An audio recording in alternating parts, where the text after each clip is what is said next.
somewhere in time. Tonight featuring Coast to Coast AM from February 13th, 1993. Good morning, everybody. Welcome back. James S. Templar is my guest. He's president of the International Guild of Occult Sciences, College, and Research Society. And we're into some pretty strange stuff. We're talking about magic. He says it's real. Witchcraft is real. UFOs are real. Abductions are real.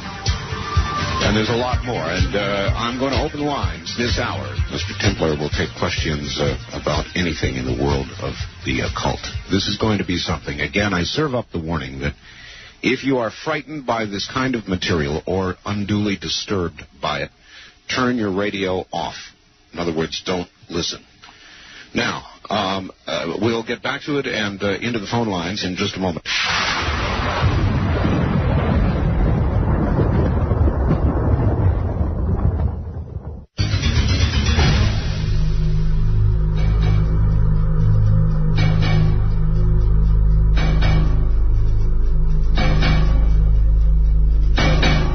All right. Here we go. If you're ready. Back to Palm Springs, California. And by the way, Mr. Templar, are you there? Yes. We have an affiliate right there in Palm Springs, KPSI. I wonder if you're aware of that. Yes, I am. I recently picked up your show. That's correct. Glad to be on in Palm Springs. All right. Is the answer man ready? Yes, I am. All right, Mr. Templar, here we go. On the first-time caller line, you're on the air Coast to Coast AM with James S. Templar and Art Bell. Hello, Art? Yes, sir. Turn the radio off, please. Radio is now completely off. All right. You are a first-time caller? First caller from Corvallis, Oregon. Wonderful. Mr. Templar's listening. Go ahead. Okay, I want to know how you tie the relationship between the UFOs, the extraterrestrials, and the spiritual beings which you believe to exist everywhere around us. Well, it seems like, as I said, they act just like demonic forces. Streeper mentions that he thinks they may actually be on this plane and come somewhere from inside this earth. And so they act just like spirits with the way that they psychically put someone to sleep and walk through walls. So there may be a connection here. Maybe demonic entities actually come from alien sources.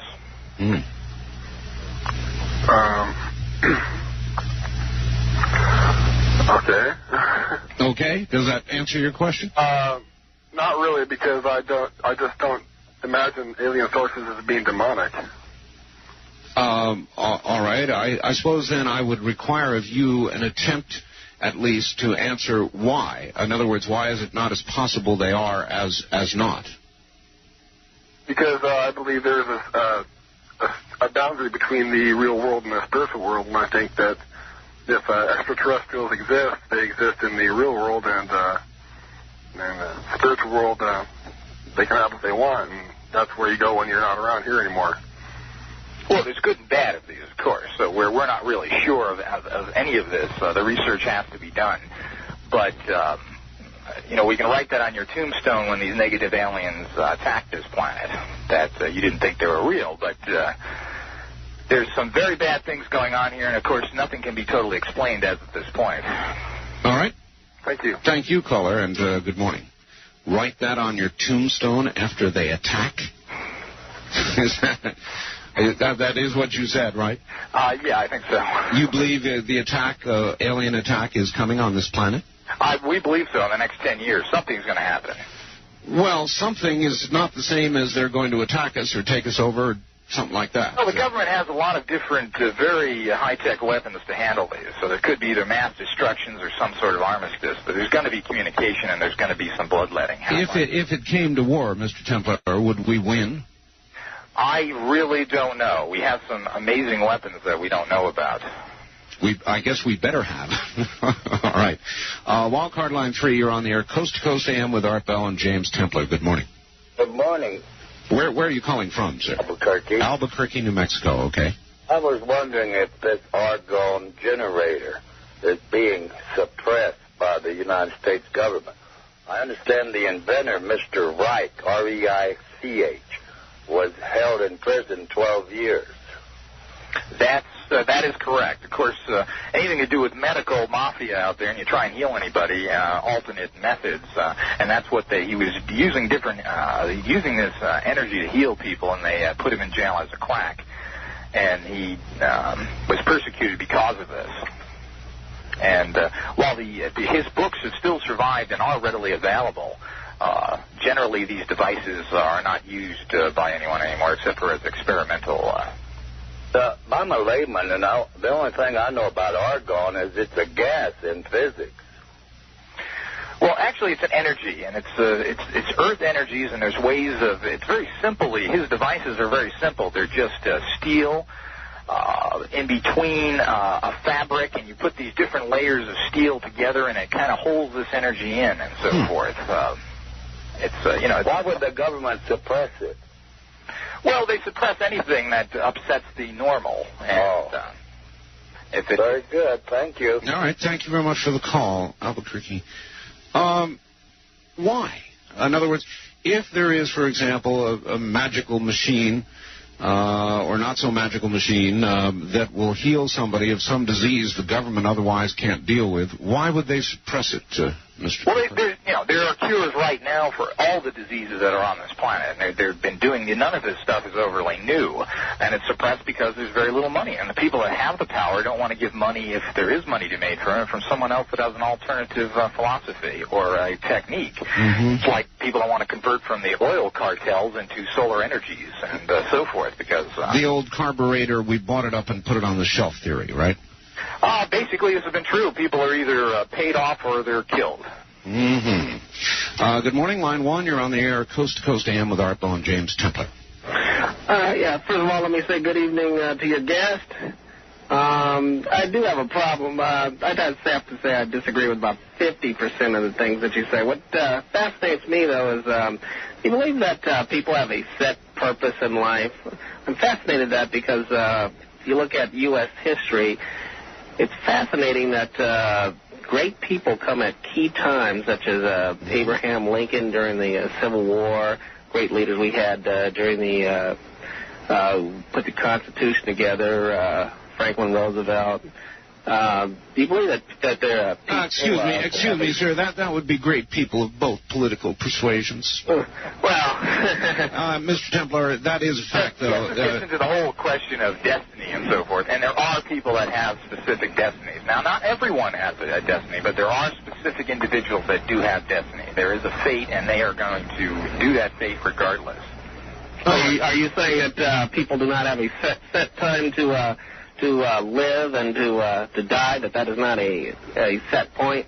No, it isn't. But there are people, some people have a destiny. As I said, some people may have this set time and that they come for a specific purpose. They have a specific purpose on this earth, and they are in pretty much their life, while there are many stops in between, has a certain outcome that will happen.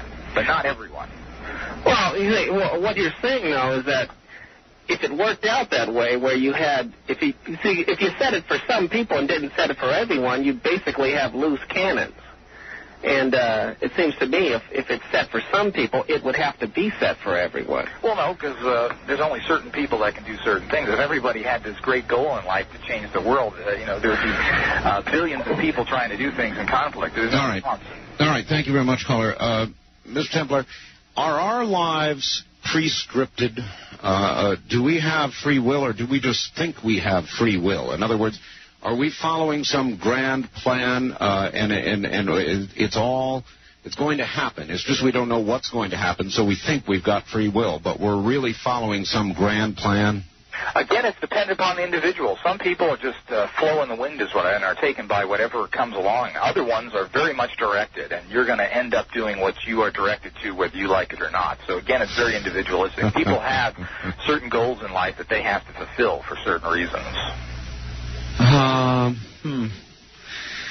That's really something to consider. All right, very good. Wildcard line 3, you're on the air, Coast to Coast AM with James Templar. Okay. Yes, turn your radio off, please. Okay. Off, sir. Hello? Hello? Yes, where are you calling from? Seattle. Seattle, Washington. Okay, go ahead. Yeah, did you ever, you're familiar with the book by James Monroe, Out of the Body Journeys? I've heard of it, but you're talking astral travel in general is what you're talking about. Mm-hmm. Well, I just wanted to make an observation that he had several experiences of premonitions of the future and verified that a lot of them happened. One of them was he had this vision where he and his family were exiting a large city. He thought it was New York. And it was like a major exodus, a whole bunch of people. And he said that he saw that the sky was like filled with these extraterrestrials that were like attacking the city. And it was a very interesting book. I just thought that I'd mention this, you know. Well, all right. Let's see what he has to say. Are you at all familiar with the book?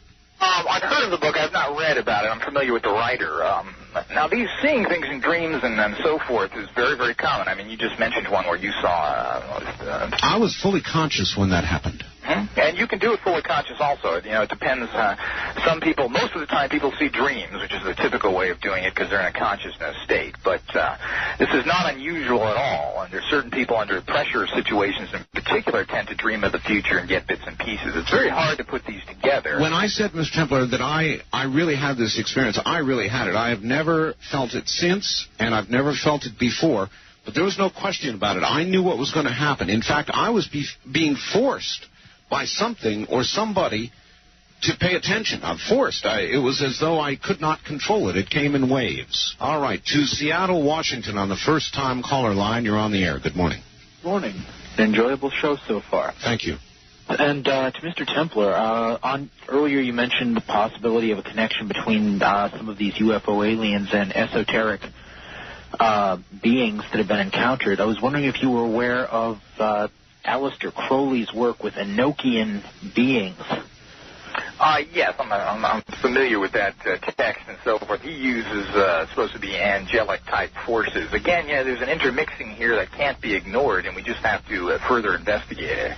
Yes, well, Crowley once drew a picture of one of these Enochian beings that he summoned, and the picture looks just like the cover of Whitley Strieber's book, Communion. I've got to bust in here, if you don't mind, for the audience. What in the world are these beings, please? You've got to recall we all don't understand what you're talking about. Well, Enochian beings are a class of angelic being which could theoretically be contacted by using certain magical rituals in a magical language that was discovered by John Dee, an Elizabethan magician. Do you mean angels? Yes, they are. They're a type of angels. Some are. Yes, but Aleister Crowley, who was a magician in the early part of the 20th century, drew pictures of these beings that he summoned, and they look just like these gray aliens that everyone is reporting that are doing the abductions. There's a lot of pictures and drawings of demons that have come to people over the years that look very similar to these alien beings. This is the connection that has never been really discussed before, and it's fascinating. Thank you very much, caller. Thank you. And good morning. James, when all is said and done, and all of this is over, and we finally know the truth someday, would it be your best guess that we're going to say, we thought these were human souls from beyond. They're not. It's aliens. Or do you think we will finally discount the alien aspect of it and say, what a foolish thought, we're the only ones here, and in fact, this is all manifestations of human souls? I tend to think that these are forces from outside of this planet. You do? And that's after having investigated quite some number of these things, I take it. Yes. It tends to seem like if these entities are here, that they did not originate from this plane. In dealing with everything that you've dealt with, Mr. Templar, what would you say would be the moment that most frightened you? Well, when you come face to face with a demonic entity, this is very scary. You're not equipped in any of your life to how to really deal with these. I mean, you have old texts and techniques that have been told to you, but you really don't know if these are going to work and they're going to literally rip you apart. What do they do? I mean, do they split pea soup at you, or do they burn you, or what's liable to happen? Depends on the type of it, but they can actually physically attack you, hit you, scrape you, just like any other type of person could do to you. They can enter your body and drive you insane, where you actually kill yourself. They can go into your immune system. They can have things fall on you. They can manifest in many ways, but generally they can actually go into your mind and drive you insane. How can you tell if somebody is possessed? Well, there are some characteristics that are very similar. The problem is that it's very difficult to know if someone's just mentally unstable or for some demonic reason. All right, tell me, what percentage of the people in mental hospitals you think are actually possessed? People have this exorcist vision of this, so you must understand there are degrees of this. But I would say that 90% of the people in there have some sort of negative energies or entities within them. And that's because if you indulge in drugs, alcohol, promiscuous sex, and so forth, you tend to draw in negative energies, and these pierce you to certain degrees and enter your consciousness, and they can rule you or not. On the facts that you sent me in the small print at the top left, one of the things that you deal in, apparently, is something called sexual sorcery. What is that? Well, sex in general has been used for many hundreds of years, and it's well known in India and so forth, is actually channeling. You're channeling your sexual energies for a materialistic or practical purpose, and you have all these energies running around, and sex is a very powerful energy, and you can actually use this energy and project it for a material goal. All right, let me try it from this point of view. Can you get me Connie Chung?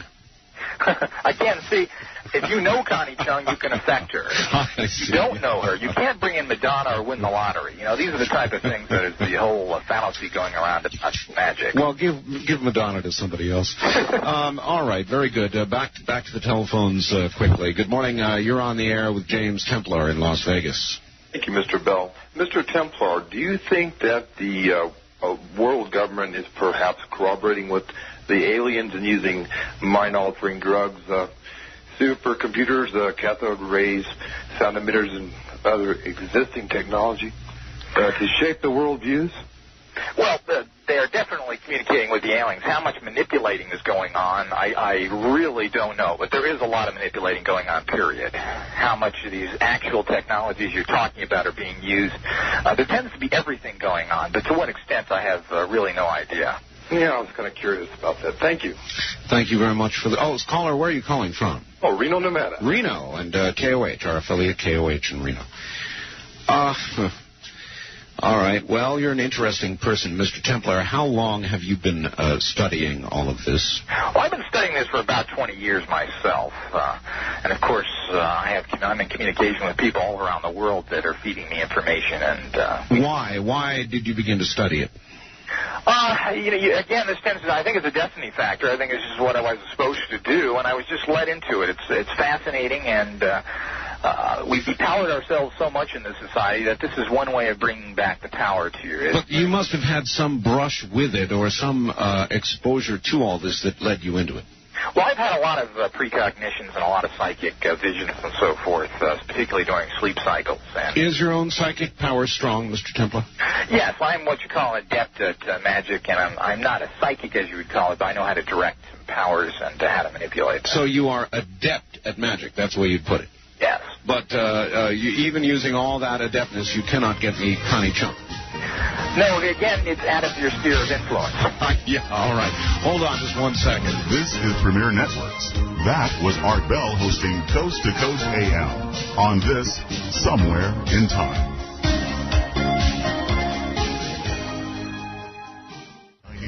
Well, good morning from the great American Southwest, and I've got a brief story that I want to tell all of you, and this is a true story, and I want to tell Mr. Templar at the same moment. Mr. Templar, are you there? Yes, I am. All right, brief story. This is a true story.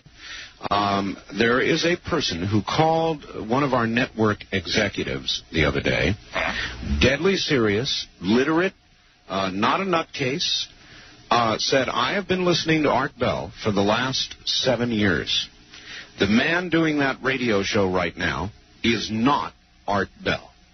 And he was very, very serious, according to this network exec. And the executive asked, well, Is it that his opinions have changed? And he said, well, no. Well, has his voice changed? Well, no.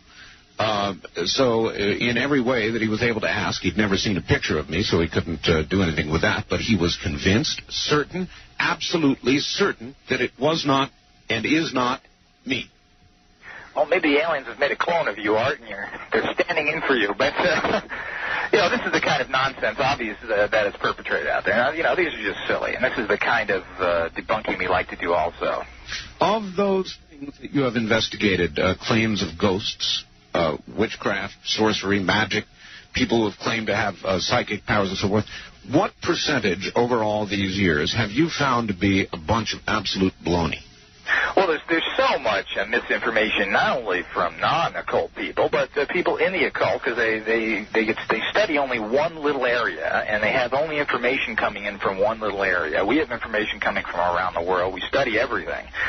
And generally, there's a good 30% of what people think are metaphysical things happening that are not. So that means a lot of people forking up money to talk to spirits, et cetera, are talking to frauds. That's correct, and there's a lot of that going on. And some of these people are very well-meaning, and they actually think they are channeling in something, and they aren't. They're deluding themselves. This is the problem with anybody who gets in these areas, is that they may be very honest, but they're just deluding themselves. Why should I believe you're in the 70 percentile group? Well, again, none of this can be proved. But my philosophy is nothing can be proved anyway. We don't know what the common cold or acne is. So, all right. To the first-time caller line, you're on the air, Coast to Coast AM with James Templar. Where are you calling from, please? I'm from Tacoma. Tacoma, Washington. Yes, sir. How you doing, Art? I haven't heard your voice in about 3 years. It's been a while, I guess. Anyway, welcome back. Glad you're here. You're going to have to speak up good and loud. You're a little weak there, so ask your question, sir. Okay, I'm just curious. Since they're convinced that... I'm having trouble. I can barely hear him myself, but I'll relay it. So go ahead, ask your question there in Washington. Okay, since he's convinced that the occult is real, how come no one's ever been able to claim the prize that James Randi offers? All right, that's a good question. Thank you. The question is, since you claim the occult is real, though you do offer up that there's no absolute proof, why has nobody been able to claim the James Randi or the Randi prize? Well, first of all, these things tested under the conditions that he asked, many of these things can't be proven. And it's very, very difficult to put somebody on the spot and have them function this way. But from what I understand, there's somebody actually suing Randi, and he hasn't come through with his money. And, of course, no matter what you tell Randi, he's going to come up with some sort of lame excuse of what has happened or not happened. So, I take it you find him sort of an annoying burr. Well, he doesn't believe in anything, and I think he's living in his own little capsule. Have you ever considered throwing a little negative energy or... Well, I guess I better not ask that. Line 2, you're on the air, Coast to Coast AM with James Templar. Morning. Good morning. Yes, I'd like to ask Mr. Templar a question. And, Mr. Templar, you said that nothing can be proven for sure. Is that correct? Well, generally, yeah. I believe that in the scientific realm also. Okay. Then what makes you so sure that these spirits that are still lingering here are lingering here because they died violent deaths or they weren't ready to die? Well, again, most of these spirits will tell you that, and you can do... Oh, did they tell you that? Yes. You can do research of what happened. You can get physical appearances of people that actually lived in those houses and research back, and there are communicative levels that you actually communicate with them. Oh, I see. You can just ask them these questions and they answer them, huh? Okay, and these angels you call on, that you're able to call on, they're not heavenly angels, are they? Well, there's good and bad energies. I'm not sure what you mean by heavenly. Yeah, a lot of people in magic and the witchcraft in general do use Christian entities. Okay, well, the Bible says different. The Bible says different, and it sounds to me like you believe in the New Age movement with the channeling, the imagery, the aura. That is New Age language. Well, these things, the aura is in the Bible, all these things in the Bible, which basically has been taken from all pagan sources. The Bible has no credibility whatsoever. I mean, if you've done any research into that text, you'll find out that it's been taken from the Egyptians and from the pagans. There were 6 deities born on December 25th. Did you know that, including Buddha? I beg your pardon? Do you know that there are 6 God forms that are born on December 26th? Well, see, that's why we celebrate Jesus' birthday on that. We wanted to knock out the pagan holidays, and that's what we did. Well, I mean, then you Christians should, because you've stolen every single pagan holiday that there is and named it for yourself, including building your temples on pagan ground. God said to conquer and occupy, and that's what we're doing. So we conquered their holidays, and we're occupying them. Yes, you're very peaceful, loving people. Yes, we are. Yeah, I noticed that. But you certainly aren't anywhere near a Christian. You are definitely from the other side. Well, that's your opinion. Why don't you go out and kill some more pagans and show what you Christians have done over the last 2,000 years of the occupation? Well, you know what, Mr. Templar? There's been more murder in the name of atheism in the last 50 years. That's nonsense. Oh, no, it is? What about Stalin and Hitler? How many did they kill together? Now, Hitler considered himself a Christian.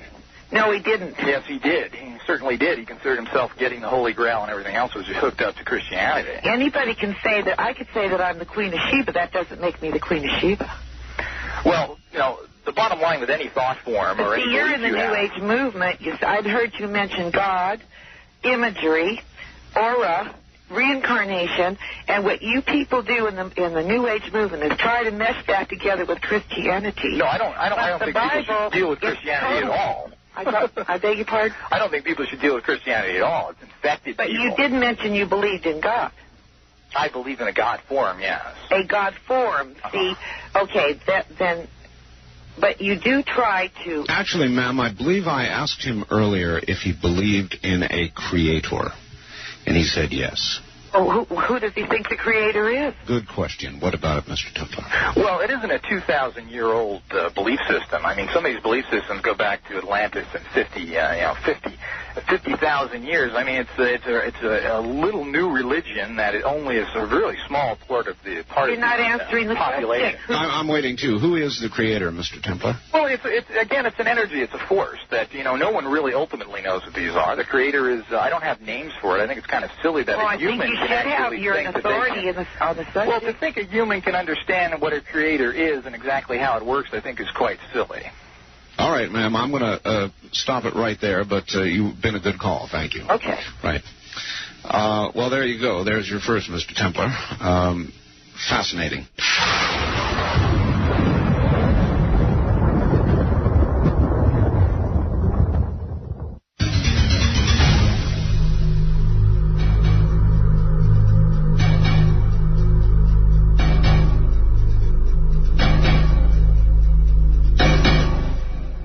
Are you there? Yes, I am. Okay, back to it. Good morning. You're on the air, Coast to Coast AM with James Templar in Las Vegas. Where are you calling from, please? I'm calling from Seattle. Seattle. Hi. Again, KVI. Big time this morning. All right, sir, go ahead. Yeah, am I the only person in the world that thinks the crop circles are nothing but hoaxes? Crop circles, good question. Well, again, they tried to, I'm sure government-sponsored, they came up with 2 drunken guys of a pub in England and had them make a little crop circle. But, I mean, there's hundreds of circles that pop up overnight. There's no way anybody could do it unless there was an army out there. And if there was an army out there, then there would be all sorts of signs of it. So these things are very mysterious. Okay, what about the mutilations, like the cows and stuff? Again, these are very mysterious. They're perfect cuts, things that can't be done very easily. And it definitely seems like there's no tracks around it, and they're very mysterious again. Would you say it was either the occult or some aliens, and what possible use could the aliens have for mutilating animals? Well, again, they're using this this genetic material, and they seem to have some initial experimentations with it. Is the only thing we can come up with. There's no occultist doing this for any particular reason to use body, animal organs and so forth. I think that's all a bunch of silliness. What's exactly happening? Again, these things are just we have pointers. All right, sir. Thank you very much for the call, Seattle. Mr. Templar, even here in Las Vegas, I am sorry to have to say, up on the side of a mountain here, towers over the town, they have found signs of ritual taking place, occult, satanic rituals, signs of sacrifice, the candles, the paraphernalia. It's going on around here. It seems to be going on around everywhere. What is that, please? Okay, yeah, this whole there's a small group of people that are doing negative practices out there, and it's totally overblown by the media. Yet I haven't seen a Satanist on television that's stealing money from people to build condominiums or is getting involved in hookers like Swagger did. I mean, it's a very small portion, and these people ought to be watched and prosecuted if they are doing any of these. I know, but Swaggert's fall from grace, Mr. Templar, does not diminish in any way for most Christians their belief system. I mean, it is a fallen man. Men are but men. Yes. Every day I see molestings from priests and ministers in the paper constantly. I think we ought to be watching where the real trouble is and not let be... Fair enough, Mr. Templar, but it sounds as though you've got it out for Christians, and I'm going to some degree defend them. You hear about it because it is the uncommon, not the common. Well, they attack everybody, and if it's something that makes you happy, fine, go for it. But basically, Satanism and animal sacrifice go back to Christianity. It has nothing to do with occultism. All right. Drink blood and eat the flesh in their ceremonies. Baptists drink a glass of grape juice. Now, if I was to tell somebody in my magazine that you had to do a symbolic ritual of eating flesh and drinking blood, I'd be labeled as a Satanist and be hunted down. Yet the Catholics do this every day. On the first-time caller line, you're on the air with... James Templar in Palm Springs. Good morning. Art, I just got one thing to say. No, you don't, because you can't call on that line. Wildcard line 3, you're on the air. Good morning. Oh, hello? Hello. Turn your radio off, please. Got it off. Tell us where you're calling from. I'm calling from California. All right. You're on the air with Mr. Templar. Just wanted to ask Mr. Templar if I can get any more information on his society. I'm very interested in it. Oh, don't you know we're going to give you some information. Mr. Templar, what does your society, if somebody like this lady writes to you or calls, whatever it is you allow, what might you send her to inform her? We're happy to send out some free information on the organization. We have an 800 number you can call after the show, which is 800-395 4467, and whoever's interested will send out some free information on the organization. Yeah, I lived in India quite a while and got very familiar with their magic.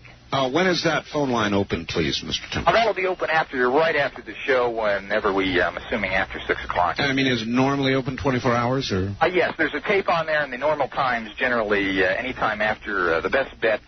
We'll call you back if you leave a message. All right. Well, there you go, ma'am. And you were mentioning India. Go ahead, please. So while I was in India, I saw some instance of their magic, and I am a firm believer in it. And I've been trying to get information wherever I go. At one time, my life was saved through something like this. I was in danger, and my father and a guest staying with us and our night security men heard me screaming for help when I hadn't screamed at all. I wasn't even aware I was in danger. What we're saying is that there's all sorts of mysterious powers out there, and to overlook them that could possibly be some help for yourself or for society, it is foolish. We need, at this time when society is in such decay, we need to look for alternatives and use them. And these things have been around for a long time, and they shouldn't be ignored. And, you were talking about magic can kill. We saw an incident off it, a perfectly healthy man killed by magic. In what manner, please, ma'am? Showed up at our house one day and asked my father to take care of his wife and children because he was going to die. And my father says, look, you're a perfectly healthy 32-year-old. And he says, Saib, you don't understand. He says, I have been wished to death. So we sent him to the hospital. We had physical done. We had him hypnotized. We did everything. On the day he said he was going to die, he sat down in the middle of the road and said, my time has come, and he was dead. Well, did a truck hit him? No, nothing. He died, just died. So we asked his relatives if we could have an autopsy done. There was no reason at all for this man to die. He was a perfectly healthy, approximately 32-year-old. All right. Thank you very much. Indeed, Mr. Templar, there are many times when people die without discernible cause. Many times, even despite an autopsy, they are simply unable to discover the cause of death. Have a lot of those people been killed by magic? Well, I don't know if a lot have.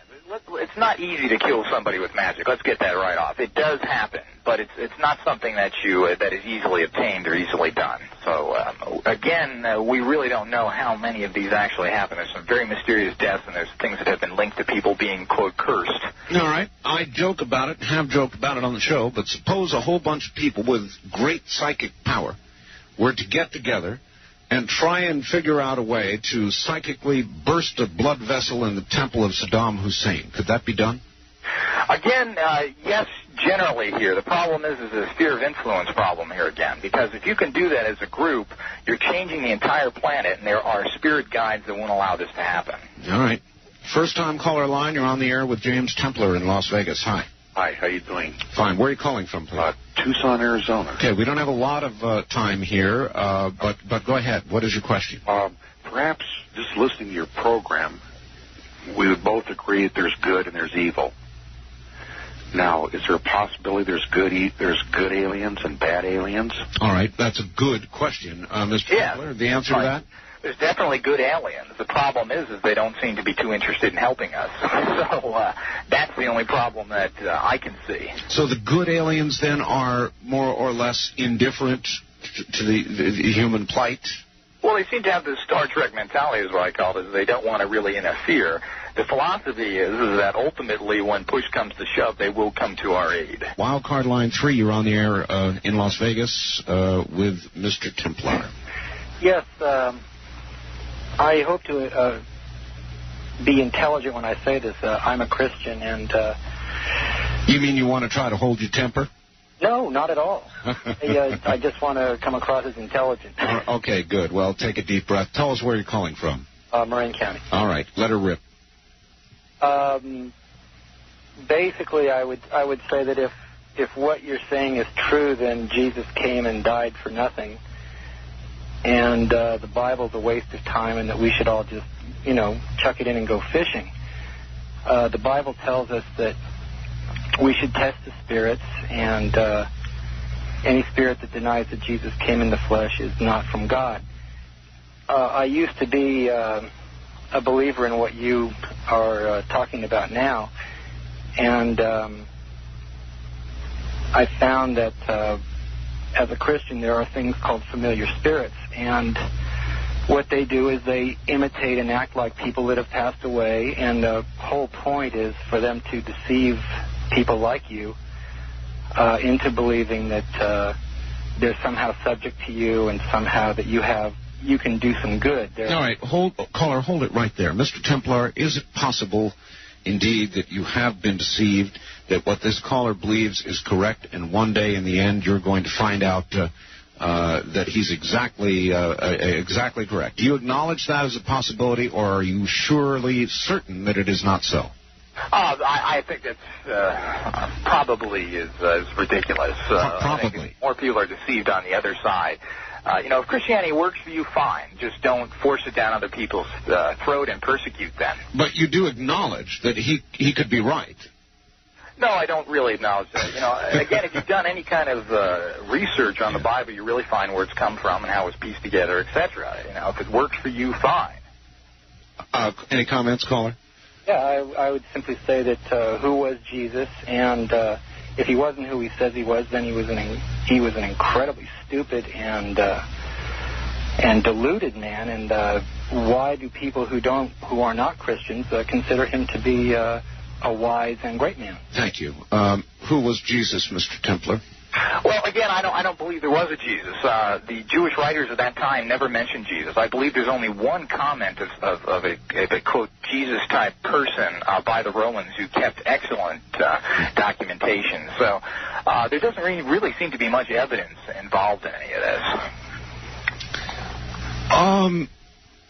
Why would you, with what documentation does exist, which many would claim is substantial, of the presence on earth of Jesus, consider that less likely than many of the things that you have investigated that, in fact, have much less documentation to support them? Well, Christianity only was used and propagated by the sword. They murdered people if you didn't believe in them, millions. And, that speaks for itself. People weren't converted from, quote, paganism because they wanted to. They were converted by the sword. Mr. Templar, I'll tell you what, I want to talk a little bit about witchcraft. The trip back in time continues with Art Bell hosting Coast to Coast AM. More Somewhere in Time coming up. We are in the nighttime, and this is an appropriate subject for the nighttime. It's pretty frightening stuff, some of it. Magic Magic, witchcraft, which I'm about to inquire about, the occult, ghosts, things of that sort. James Templar, my guest, president of the International Guild of Occult Sciences College and Research Society in Palm Springs. Hope you're buckled in. And we'll get back to him in just a moment.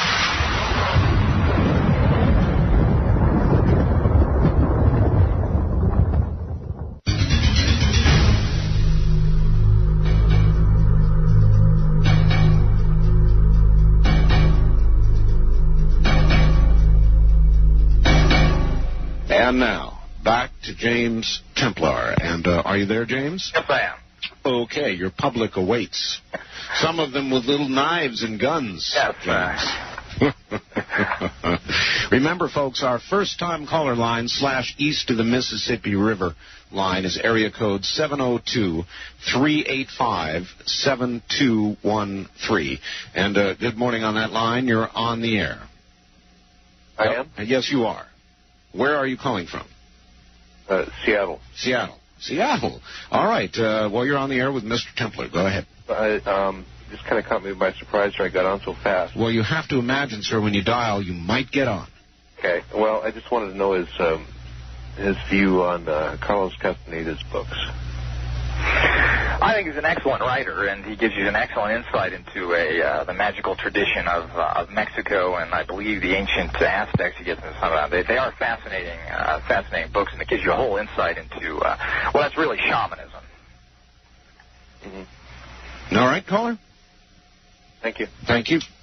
You got in quickly because that's our first-time caller line, and you can only call it one time, and then, of course, you've got to shift over and become a second-time caller and go in the mix. But when you call that line, folks, you can get on rather quickly sometimes. Area code 702-385-7213. Let it ring until we answer. Wildcard line 3, you're on the air in Las Vegas. Good morning. Oh, hello, Mr. Art Bell. Hi there. This is from Barstow, California. Barstow, all right. The Barstow Triangle, yes, indeed. Yes, I was just interested in about dreams, if Mr. Templar, has, I know he has some kind of understanding with these dreams. I'm just curious to know, because I had a few dreams, especially he mentioned about this book about the man, there's something going on, the mass exodus in New York City. And I had a dream like that a few months ago that I was driving over the Verrazano Bridge, and I discovered this crazy. While I was going in, there was millions of people coming out, and I didn't know what the heck was going on. And this brings back the memory, I said, that's weird, And then I had another dream one time before this earthquake in 7.6 we had here, and about 3 weeks before that, I dreamt that there was a big earthquake here. I looked out the window, and I seen everything crumbling down, and my house wasn't going down. It was really weird. It was a dream. And then this actually happened, but thank God there was no damage here, So I was just curious to know if there's any kind of connection with dreams. All right, I have a question for you, caller, just before he answers. If you were to dream tomorrow that there was a gigantic earthquake, and you saw yourself being killed, what would you do? What would I do? After having had your first experience, what would you do? Take precautions, I don't know.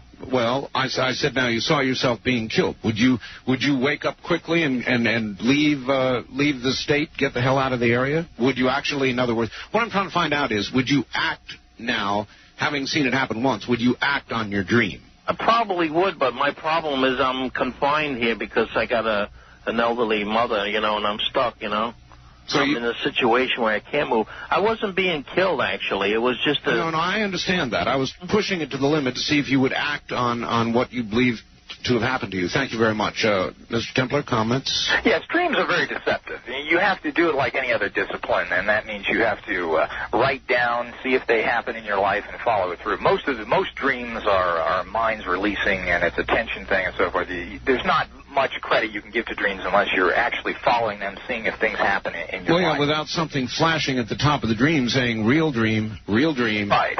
How's one to discern the difference? I guess just practice? You can't discern the difference. The idea is there are techniques. We have a lot of different courses on all sorts of different things that you can tell yourself. You have to have a pen and pencil by your bed and tell yourself subconsciously when you're going to sleep that you're going to remember your dream. And as soon as you have it, and if you wake up, you should write it down, make a whole little book out of it, and see exactly if it's just your mind or there actually is something coming through. When I was a kid, I was convinced when my dad would turn the light off that there were, of course, like other kids, monsters in the closet, monsters under my bed, and you're telling me in a way there are monsters. Well, not really. What I'm saying is that you have to learn how to discern what is real and not, and that comes from training and from learning. There's a lot of popular literature out about monsters, evil creatures, genetic mutants, things from other planets that chew up, defile human beings, cut them up, rip them to shreds, that sort of thing. Do you think such a beast exists? Well, there's demonic forces, and some very rarely do they come through and they actually physically hurt people. But, I mean, these are very rare instances. It does happen, though? It does on rare instances that there are actual physical ramifications. All right. Good morning. First-time caller line. You're on the air in Las Vegas with James Templar. Yes, I had a question for him. All right. Where are you calling from? Seattle. Seattle. Another right. KVI. All right. Actually, I was wondering if these aliens are watching, how does Mr. Templar think that they will announce themselves to the quote-unquote human race? Oh, that's a good question. Yes, Mr. Templar, indeed. Thank you, caller. What form do you expect eventual contact, say, within 10 years to take? Well, I mean, they're in contact with the government already to a large extent. In terms of how the regular populace will hear of them, I think it's just going to happen one day. They're just going to announce that they've been here, and the government's going to come out and say that we've known this for a long time, but now we have to because there's some major problem that may happen here. I suppose somebody will dub it Spacegate. Wildcard line 3, you're on the air, Coast to Coast AM with Art Bell and James Templar. Good morning. Good morning, Art. Hi, where are you calling from, please? Salt Lake. Salt Lake City, KTKK. Yes, you have a question? Yeah, I've got two quick ones real fast. All right, I'm going to relay this because I doubt he can hear you. You're not very strong, sir. Go ahead. Okay. The first one I wanted to ask him to go on about here once I get off the phone is his studies on what he's doing and how it relates to the martial arts. I believe that was mentioned during the introduction. No. And second of all, I wanted to ask him a little bit about what I call preemies or premonitions. When you don't, it's hard to explain it. Maybe he can get it better or explain it better than I can. When you know something's going to happen, but it's not a little voice that tells you, and it's not. It's one of those things that are kind of hard to happen. But if you become accustomed to them and act on them, a lot of times, I'd say 90% of the time, these things actually happen. All right, sir, we're going to have to hold it there, and I'm going to enlarge. We'll take his last one first. People, Mr. Templar, who have learned to act on their intuition, if you want to call it that, or premonition, if you want to call it that, they've learned to cultivate it and act on it. Are these the people in this world, Mr. Templar, who are successful and generally excel or are seen to be unreasonably lucky and excel? Very, very much so. And if you notice, if you read any type of literature on people who are real successful investors and so forth, they tend to have this little voice talking to them, telling them to do this or do that. And they feel a common thing is the gut reaction. Oh, I feel it in my gut.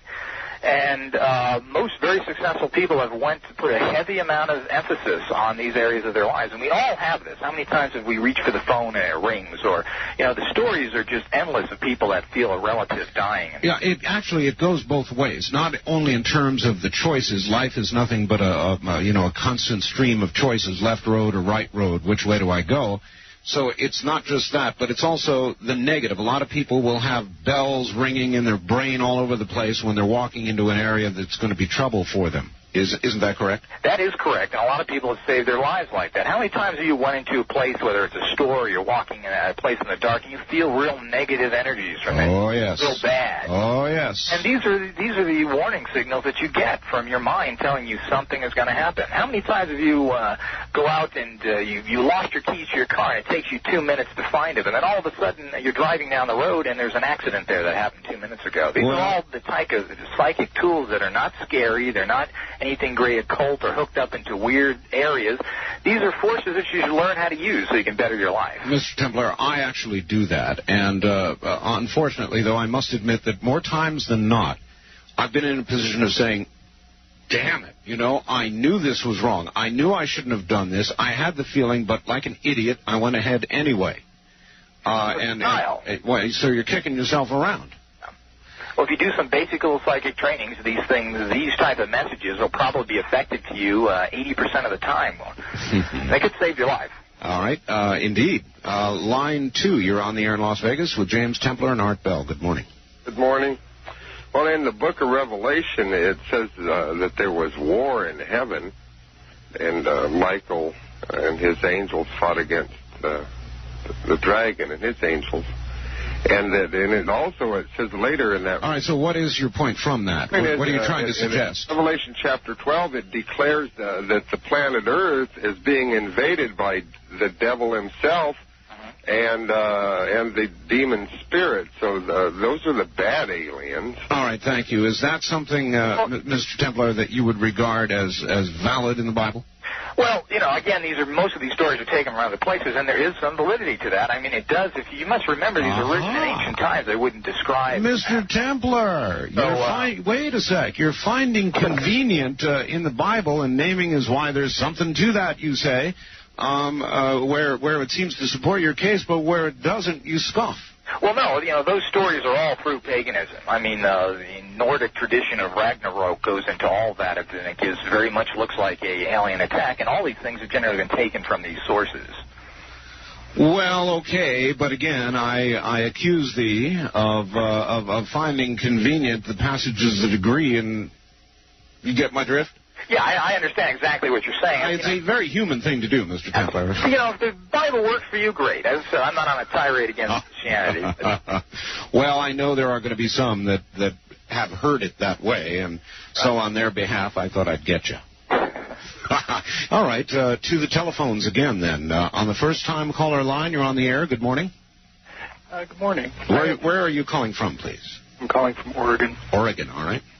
I have 2 comments and a question. All right. All right. I've been involved with law enforcement now for about 16 years.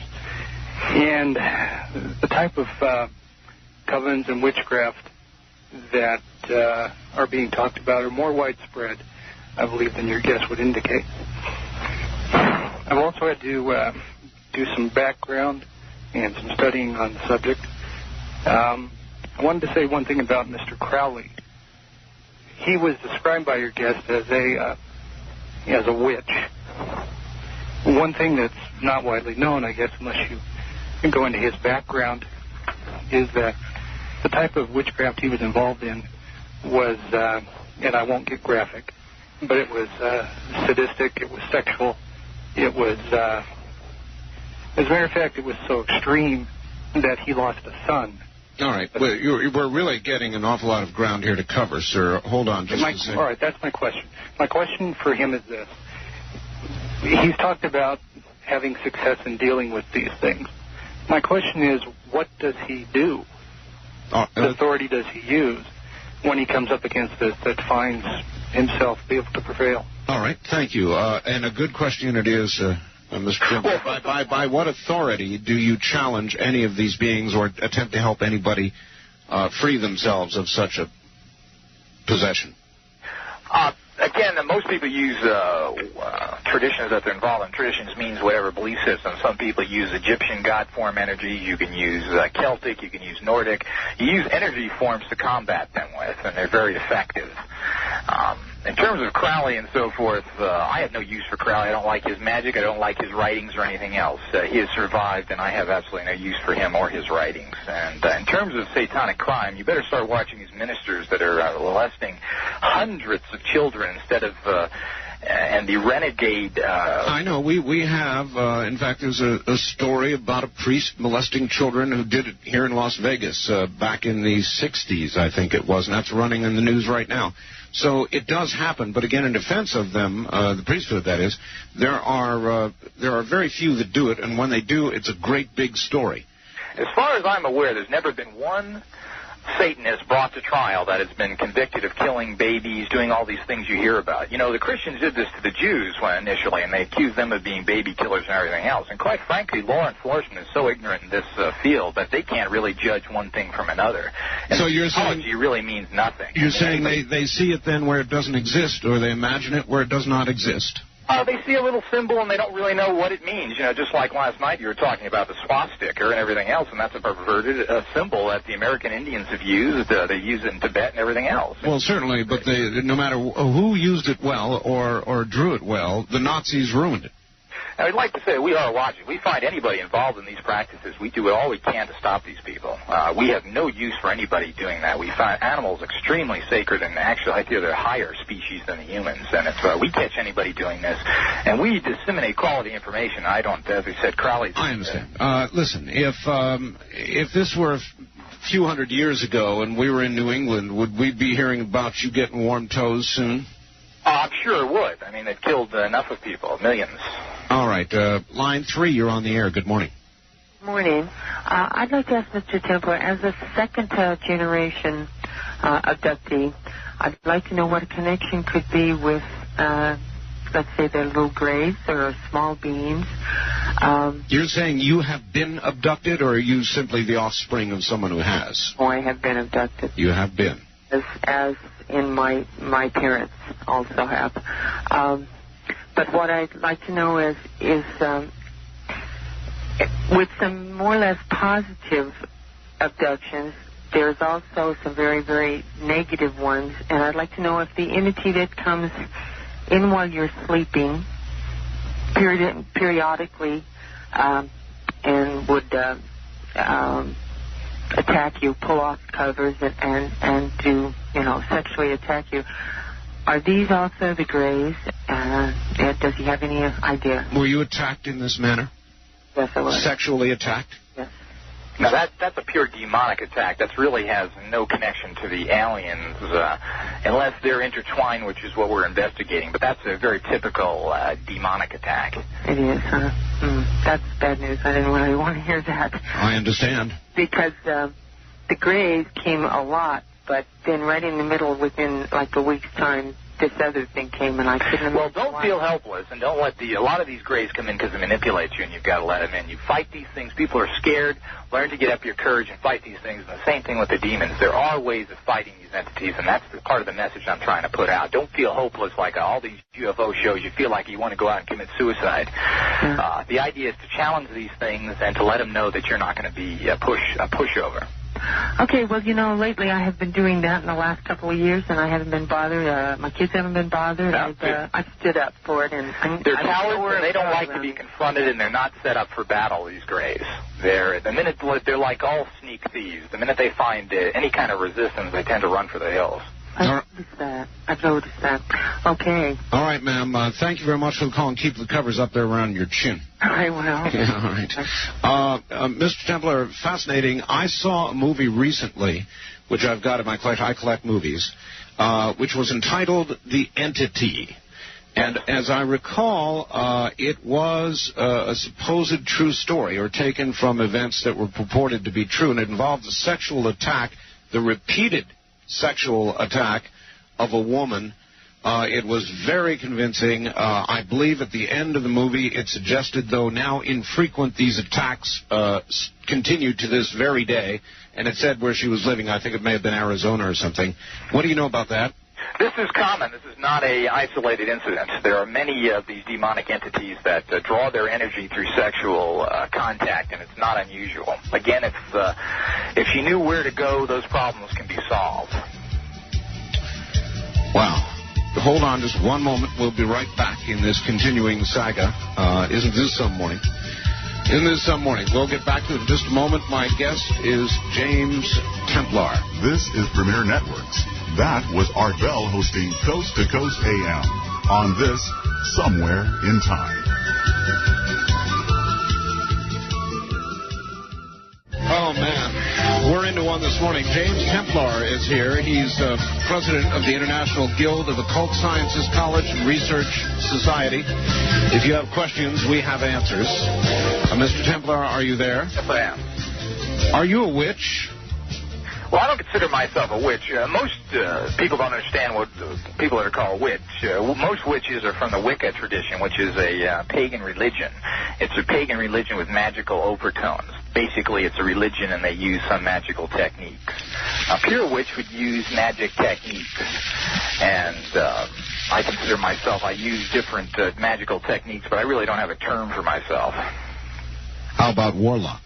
Well, a warlock is a negative term. It generally means a liar or deceiver. It's one of those words that they perverted like sorcery to mean different things. Sorcery, if you look it up in Webster's, means calling up demons. All it is a French word that means spell. You know. All right, here we go again. First-time caller line. You're on the air with James Templar and Art Bell in Las Vegas. Good morning. Yes, good morning. This is Patty O'Neill calling from Ogden, Utah. Yes, hi, Patty. Hi, I just want to make a comment. I have to agree with Mr. Templar. I am not a Christian. I went to Egypt. I was married in Egypt. And I think you have to look at the fact that it has to do with cultural chauvinism. And it has to do with European and Anglo people forcing their particular philosophy on people of color all over the world. And that's the comment that I want to make. And that Americans need to do much more reading in terms of history of their country and other people's country, and also in terms of religion. Anytime a person is not a Christian, they're considered somebody who's involved in satanic worship.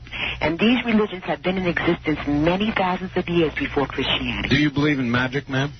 Yes, I believe that it's possible, and I believe that there's good and that there is evil. But I believe that there's good and evil in the human heart. And I believe that racism and sexism and class elitism are things that we need to deal with if we're going to deal with anything. Not to say that other things do not exist. All right, very good. Thank you. What about that, Mr. Templar? Racism, sexism, those sorts of things sourced in the human being, influenced by what? No, I think that she summed it up perfectly. I mean, that's exactly pretty much how we feel. And, you know, if it works for you and you're involved in it, go right ahead. But we have more pressing problems than to worry about those things. We need to find alternatives to change this world before we just... Well, you're right. The world is a mess. Lots of weapons, despite the disarmament talk and all the rest of it. Mr. Templar, could magic, could sorcery, could witchcraft, could all of these things, if properly taken up by enough, save the world? Yes, and that's pretty much our message. Our message is to do something. The regular sciences and everything we've used as of this point, 2,000 years of Christianity, have brought us to the mess we're in right now. We need to look at alternatives and combine the best of everything into something to save this planet. We're more diseased than we have ever been. Our food chain is dying. The planet is dying. So we better do something and do it now. Are you an ecologist? Yes, I am. Very strong. Very strong. All right. On the first-time caller line, you're on the air Coast to Coast AM with James Templar. Good morning. Hi, how are you doing? Fine, sir. Where are you calling from? Las Vegas. All right, go ahead. I'm also a Christian, and I have a question for Mr. Templar. I think he's wrong on his facts about the Christians and the Christians didn't do the persecuting. The pagans did, and what happened is in 300 A.D., King Constantine, who was a Roman citizen, merged with the Christians, and he made like a pact with Christianity.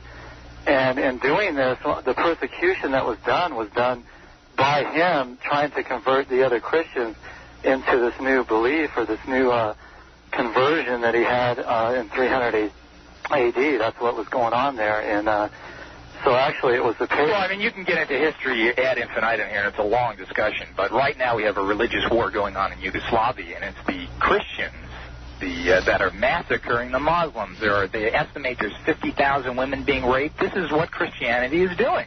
Now, if you can't say that this is untrue. That's a religious war. Well, you better talk to the Muslims to find out who was butchered and how many so-called witchcraft. Okay, but see, you're wrong on your facts, though, as far as the what the Christians are doing, because we weren't doing the persecuting. What are you doing in Yugoslavia right now? What is ethnic cleansing? Okay, as far as that goes, I cannot comment on that because that's a typical Christian. All right, well, thank you. That he kind of tripped himself up there a bit. It is true that in the name of religion or religious differences, there are wars that go on all over the world, Ms. Templar, not just initiated or prosecuted by Christians, but by many faiths, right?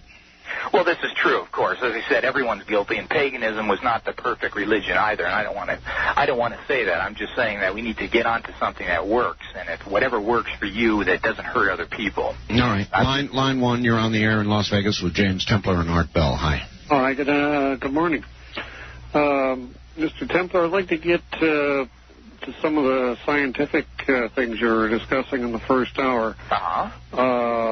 You mentioned the helmets for protecting against, I assume, telepathic type impulses from the... No, against abductions, he said. Aliens. Right, yeah. And the orgone guns and interfering with the UFOs. All right, what is your exact question, actually? Helm right and so on. Right. Well, the thing I'm getting to is that much of what you said in that first hour is verified or confirmed in a book called The Montauk Project by Preston B. Nichols, and I wondered if you're familiar with his work.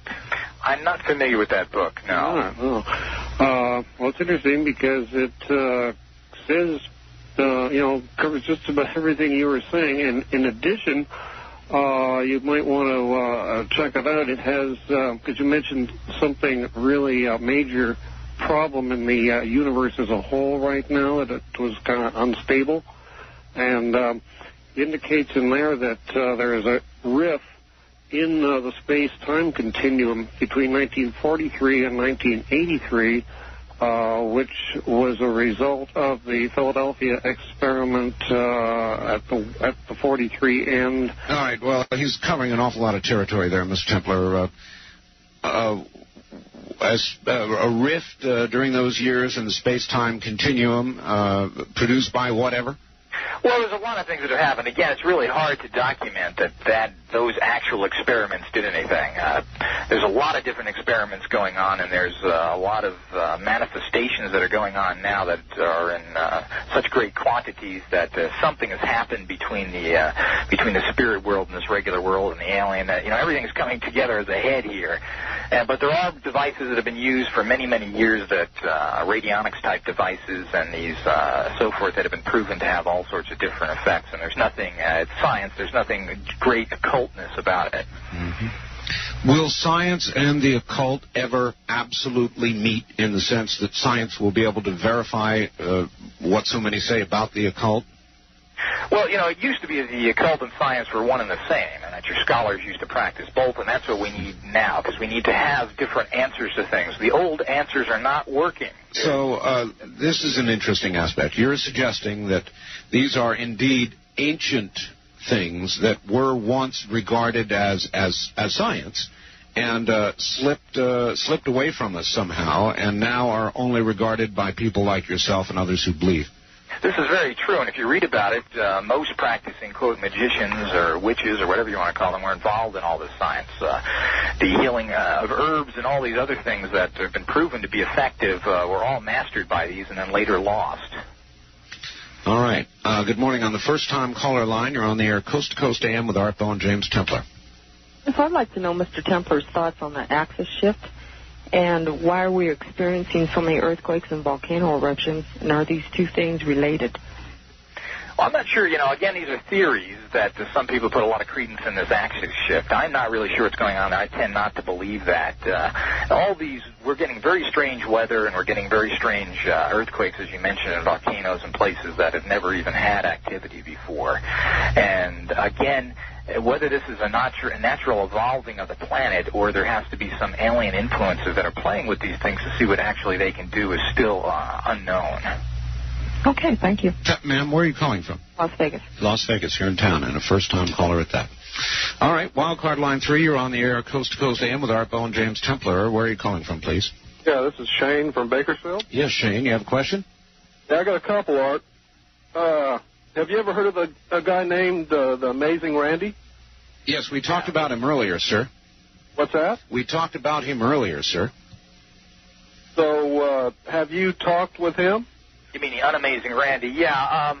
Generally, I've not talked with him personally, but, it's amazing that there's a whole society of debunkers out there that spend their entire life trying to disprove something. Maybe they go off their butt and prove something for once and change something instead of just standing out there pointing fingers.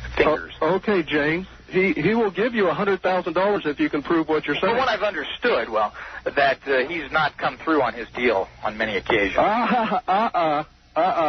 No, you can't pull that with me, man. It doesn't work like that. Every time somebody... we don't really care who we prove anything to anybody. It's really unimportant of proving. That's into your little mindset, not ours. No, that's the problem. You cannot prove anything you have said. You prove to me what electricity is, the common cold is, and how to cure acne, and I will agree with you. See, you did and Shane, to be fair, Randy also can't prove the negative. That's right. He can make the offer, but he can't prove it either. That's right. See, it's like you state the fact that you think is a fact, and you expect everybody to believe it. We state that these are research, that people have to look into these things and take the alternatives here instead of just being negative and working with the old ways of doing things that obviously are not working. Well, what do you do for a living? This is my living. Yeah, I knew it. You got a book? We sell all sorts of things. We're a non-profit organization, and we have no gripes about any of that. Our profits go into doing our further research and teaching. And we have all sorts of items. We sell books and authors and everything else. We have no gripes about that. Are you a communist? You don't believe in the system? Is that right? You're non-profit, but you do this for a living? Of course. How could that be? The United Way, who paid its $400,000, I believe. Yeah, people who are administrators of non-profit organizations are allowed to have salaries. That's legitimate. Yeah, I know that, Art. Okay, thank you very much for the call. Sensed a little tension there, Mr. Templar. A lot of people, once they find out that you earn your living in some way, then, of course, immediately ascribe a motive. When did you decide to get this organization going and, indeed, be able to make your living with what you're doing?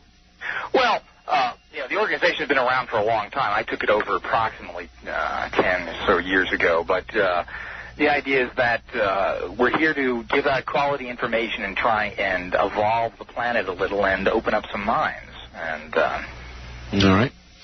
First-time caller line. You're on the air in Las Vegas with Art Bell and James Templar. Good morning. Where are you calling from, please? Good morning. Bremerton, Washington. All right. You're on the air. I fell asleep listening to Rush Limbaugh, and when I woke up, you were talking to this James Templar, and I just wondered if he believes that these psychic mediums that are so popular, people like Sylvia Brown and George Anderson, are real, or are they fakes, or what? Actually, sir, it's only been 5 minutes since you've been asleep. Mr. Templar came along and disintegrated Rush. Oh. Anyway, your question was... Psychic mediums like Sylvia Brown and George Anderson, they're in a lot of books and on television and so forth. Are they real, genuine mediums? Can they put me in touch with someone who's died, or what? That is a good question. Thank you, Mr. Templar. Each person has to be investigated to see if they're... I haven't investigated those two people in particular. I don't have too much use for channels because you really don't know what you're bringing in or not. They just open themselves up and take anything into it. And I've never seen really any concrete information coming from any of these people. I frankly am suspicious of channels, period. Yeah, I mean, they feed you the same old mumbo-jumbo that's been written for the last, hundreds of years on spiritual belief systems. I don't really... every time you ask them for, this or that, they can never come up with it. Nevertheless, to return to his question in a way, is it possible to contact loved ones that have died? It seems that you can. There's very few people... Again, these things don't happen every day, but there are people that can tap again into these spirit realms. All right. Line 2, you're on the air, Coast to Coast AM with James Templar and Art Bell. Yes, Mr. Templar, Yeah. Have you ever had the occasion to read the biography of a lady in the first part of the last century, the first half of the last century? Her name was Anne Catherine Emmerich. I don't know that exact book. Well, if you ever do get a hold of her biography, it was done, incidentally, by the chief gun in the literary circles of that time, a man called Clemens Brentano. And she saw all these things that, and would agree with many of your conclusions, in contemplative state of prayer. And she described briefly, and in detail in some cases, about the whole three hierarchies that existed. All right, sir, we're almost out of time. Well, it's take a little couple. You can have the time for you. All right. Did you make anything out of that much? I said I'm not familiar with that work, so I really can't comment on it. All right. So I guess with even more explanation you could not have.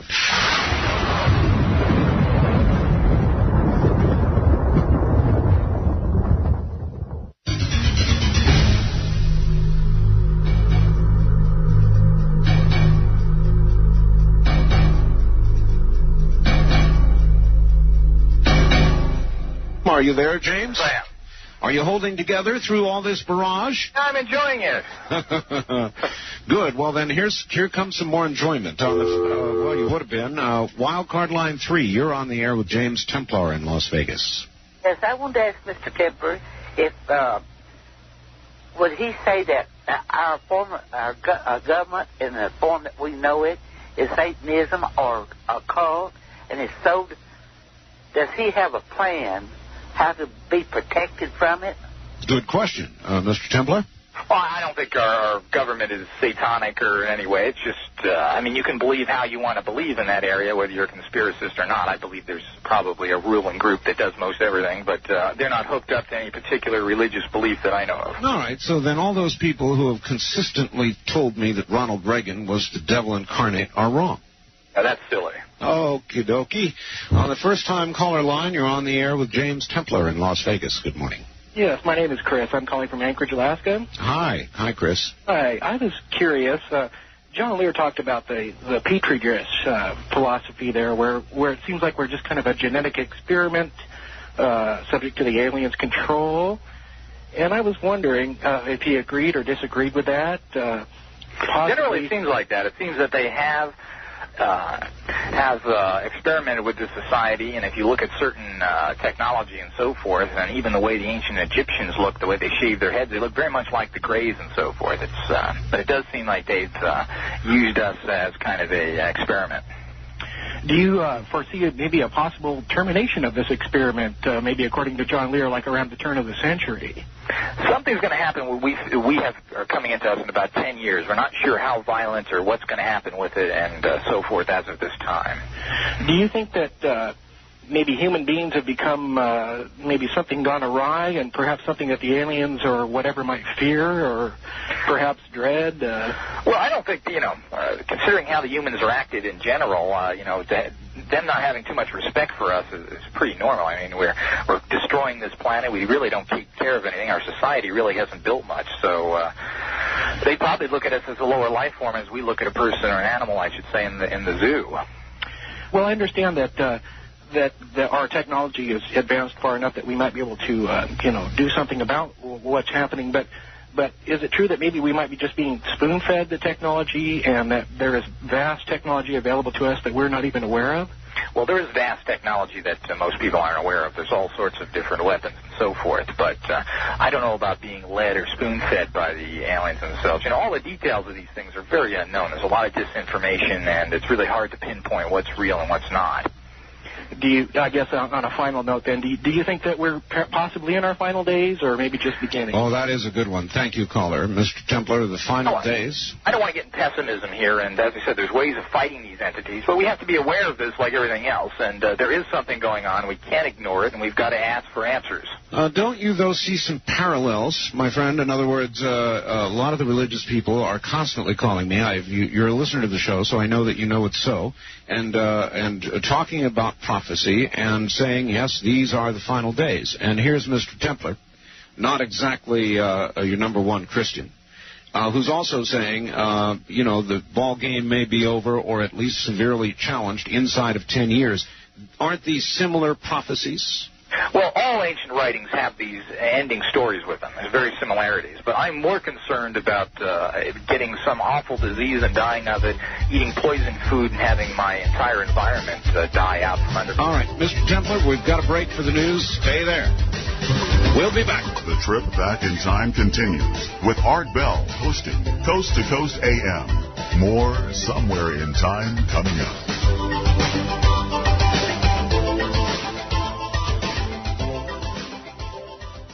Welcome back, everybody. I'm Art Bell. My guest is James Templar. He is president of the International Guild of Occult Sciences, College, and Research Society. We're talking about all aspects of the occult: magic, sorcery, witchcraft, life after death, UFOs. And I guess UFOs by many are considered to be part of the occult. So if you have questions in any of these areas, come on ahead. Remember, if you're east of the Rocky Mountains or you're a first-time caller to the show, you can reach us at area code 702-385-7213, 7213. And before the questions even begin, if you want a copy of this show, there's been a lot of information presented. You can obtain one by calling area code 702-873-3821. Let me give that again if this will forestall the questions. Copies of this show or any other show, including John Lear shows and others that we have run, come from a company called Quantum Software Solutions, Inc. And the telephone number to call to obtain the copy is area code 702-873-3821, 3821. Hope you got it. Mr. Templar, are you there? Yes. All right, back to the telephones we go. On the first-time caller line, you're on the air. Good morning. Yes, I'm calling from Chula Vista. Chula Vista. And I was wondering if Mr. Templar had any comment on Ouija boards as like in use as a medium, and I'm sure you might have a couple of comments, Art, and I'll wait for my answer off the air. Humorous, sir. Thank you. Why don't you go ahead and spend a moment or so on Ouija boards? What should people that have them in the house do with them or not do with them? Well, I generally don't recommend people playing with them because, as I stated before, the type of spirits that are drawn in by them tend to be low-level spirits that aren't really out for the good. There are better, quote, divination systems, which are fortune-telling systems that you can use that are much more reliable.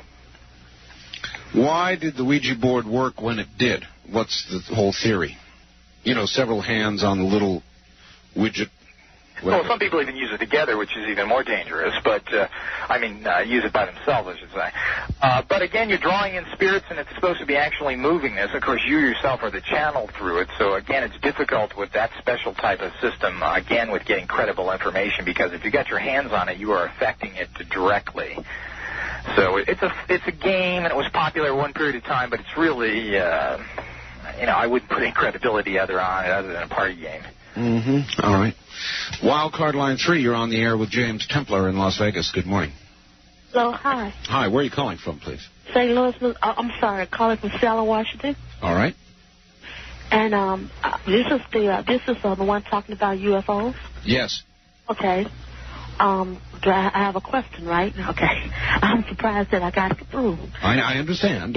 Just gather yourself together and go ahead and ask. Okay. What I want is okay, like I have been having dreams and nightmares, okay? And like I know it's something around me, but I don't know what it is. But the dream that I had, like I was going down my steps, and when I was going down the steps, like it was God. He had his arms around me, but it was this big black dog. And this black dog was looking at me, and I told the dog, if you was a good person, you can be with God also, too. And then God said that couldn't possibly be my child. And the dog looked at me. But then after that, the dog came all the way through the back of my window, okay? Then after that, it opened my door. My door is always locked, so I don't know how the dog got in, but I was dreaming that the dog was over me, and I was talking in my dream, you know, and I could hear myself talking, trying to wake up. But I was saying that the dog was saying, I will get you, you're not ready to fight, I will get you. All right, there's one aspect of it that I didn't understand. Are you saying that your dream actually turned into reality, that there actually was a dog in your room? No, I said, no, okay. Look. So this was all a dream? Right, but see, at the same time I woke up, I could hear myself talking in my sleep, like I'm wrestling, trying to wake up. Sure. Mr. Templar? Well, again, dreams are very unreliable. So, if you get the same dream over and over again, it may either be your subconscious or some sort of spirit being trying to warn you. You have to, again, write these things down and see how they manifest in your life. If you get the same over and over again, something is trying to be told to you, as I said. Okay, but then I have a dream that the next day I had a dream that somebody threw a rock in my window, and a week, about 4 days after that, I had a dream that somebody put this woman. It's bad nightmares since I've been in this apartment. All right, thank you. Is there anything? Let's take this approach that you could suggest somebody plagued by nightmares or bad dreams, evil dreams. Well, again, there's meditative techniques and so forth you can do. If they get constantly plagued, they should possibly seek some help with it. But again, dreams are so unreliable. A lot of this comes to your personal fears and to your own basic psychology. So it's you've got to really research these things and know what you're talking about. Do you remember the movie, Mr. Templar, Forbidden Planet? Vaguely, yes, out of the 50s invasion. That's right. It was an older movie. Very well done for its time, though. It had Robbie the robot in it. That may help you recall. Right, yeah. In Forbidden Planet, I don't feel poorly about telling the ending. The man was trying to kill, with tremendous power, a monster of his own creation. And I thought that a particularly interesting plot. In other words, from dream to imagination to reality. And he, in effect, created this spirit, this monster, this horrid thing that was after him. Yeah, so I think we live in people have constant thought forms that are negative, and we've built a very negative environment that empowers a lot of negativity. So it's very hard to put positive things out and to make changes because everyone is creating these negativities. Yeah, I guess I was trying to say, again, is it not possible that these things that we regard as spirits and things from other worlds are creations of our own, the negative side of our own subconscious? It is, and a large portion of them are. How much, we really don't know, but the mind does create these type of things. And how much of the mass thinking of millions of people thinking on one that creates young in the universal consciousness went into a lot of this. All right. Good morning on the first-time caller line. You're on the air. Where are you calling from, please? Las Cruces. New Mexico? Yes, sir. Welcome to the show, and the big one, KOB, sends you along. You're on the air with Mr. Templar. Yes, sir. Thank you, Art. Mr. Templar, have you ever noticed, have you ever flown in a UFO? No, I haven't. Okay. How much are your helmets and your equipment? I'd like to know that. And my second question is... If you want information, you can send to us. I don't know if that's... I don't necessarily want to give out prices. Peddle the stuff. Yeah, we're going to give out another... listen for the 800 number, sir. I want to ask one other question. Yeah, go ahead.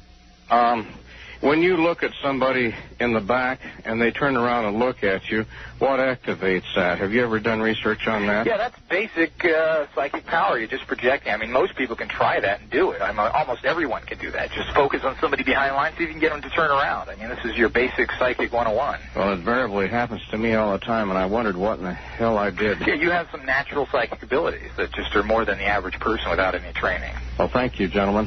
Thank you, sir. Mr. Templar, are there people that can read our minds? Yes, there are psychics that can actually do that, and you can implant thoughts in people and all sorts of things. You can implant thoughts in people. Give me an example. Something they would then regard as their own brainstorm, that sort of thing? Well, this is actually a form of how magic works. A lot of people do this in the nighttime when someone's sleeping or they're most vulnerable, and you can actually implant a thought in someone's mind. Part of these psychic helmets do the exact same thing, and you actually affect someone in their subconscious, and they believe that that's their thought. Wouldn't that be, in a more perfect world where psychic abilities were verified, wouldn't that be a horrendous invasion of privacy? Well, it is, and if you're doing these for any negative things, it's any purposes or for egotistical purposes, this is against the general code of occultism. But we're being brainwashed all the time by the media and by television, by advertising. We're all taking this in constantly, so it's... How many people are walking around making important decisions based not on their original thought, but on somebody's psychic suggestion? Well, again, we don't really know. There's not a lot of ignorant hillbillies involved in this. People in our organization that go the entire gamut from executives and so forth. We've been contacted by major companies and so forth, and the military has been practicing these things for years. So you really don't know what's happening out there or not. All right. Line 3 in Las Vegas. You're on the air. Good morning. Good morning, Art. I'd like Mr. Templar to see what he thinks of my scenario. I feel that organized religion, including the Bible, is like wearing a shackle through life. Oh, he disagrees with you, ma'am. Pardon? He disagrees with you. Disagrees with me? No, he doesn't. And also that the closer you become to nature, the more perceptive your senses are. Maybe I'm not making sense. It's because it's... No, that's typical paganism, which I tend to agree with because I'm a person involved in nature. But, we need to get over religion and get the answers to things and solve our problems and stop getting bogged down fighting each other. Exactly. And you also you kind of develop a sixth sense when you have more contact with nature and less human contact. Do you agree with that? Yes, I do. And I tend to have the Ross Perot philosophy that, we need to put everything aside and get to the answers here. And there's a lot that can be learned by nature. And I know, but Mr. Templar, one thing Mr. Perot does not put aside is religion. Generally so, I guess. Mm-hmm. All right, thank you, ma'am. All right, thank you. Have a good morning. Lord, this is fun. On the first-time caller line, you're on the air in Las Vegas with James Templar. Good morning. Well, one comment on Ross Perot, in his speech just before the election, he said that he had a voodoo stick that was given to him. Yeah, hold on, caller. It's interesting, I thought. A voodoo stick. Well, that's true. He did, and he used it as a pointer or something. Caller, go ahead. Okay, this is TD from Redlands, California. Redlands, I find it quite interesting. I'm 50, and I've been involved in the esoteric study since I was 20. And I was a practicing lay hypnotist doing hypnotherapy and also past life for about 18 years. I find that you're very credible. And I'm going to be in Palm Springs Wednesday. Is there a chance that I can meet with you or well, again, we'll give out the 800 number and so forth. You can contact us and we'll see it. All right, we'll give out the 800 number here in a moment, sir. Copy it down. You can make private contact that way. How's that? I do have a comment or a question. Okay, go ahead. Have you ever heard of A.B. Glazier? A.B. Glazier, and I don't. The name doesn't ring a bell with me now. He wrote what's called the Modern Human Comp Courses. I'm not familiar with those. Well, I've got a lot of videos on him, and this is some type of philosophy that hardly anyone has heard of, but it's one that, after 30 years of study, I find it's the most plausible. Since we haven't heard of it, what is the philosophy, basically? Well, basically, real simply, he's talking about the fact that we have three individual minds, A, B, and C: animal, beauty mind, and competitive mind. And the competitive mind is the mind we walk around in every day. Yeah, but less and less in America these days. All right, sir, thank you. So three separate minds, Mr. Templar.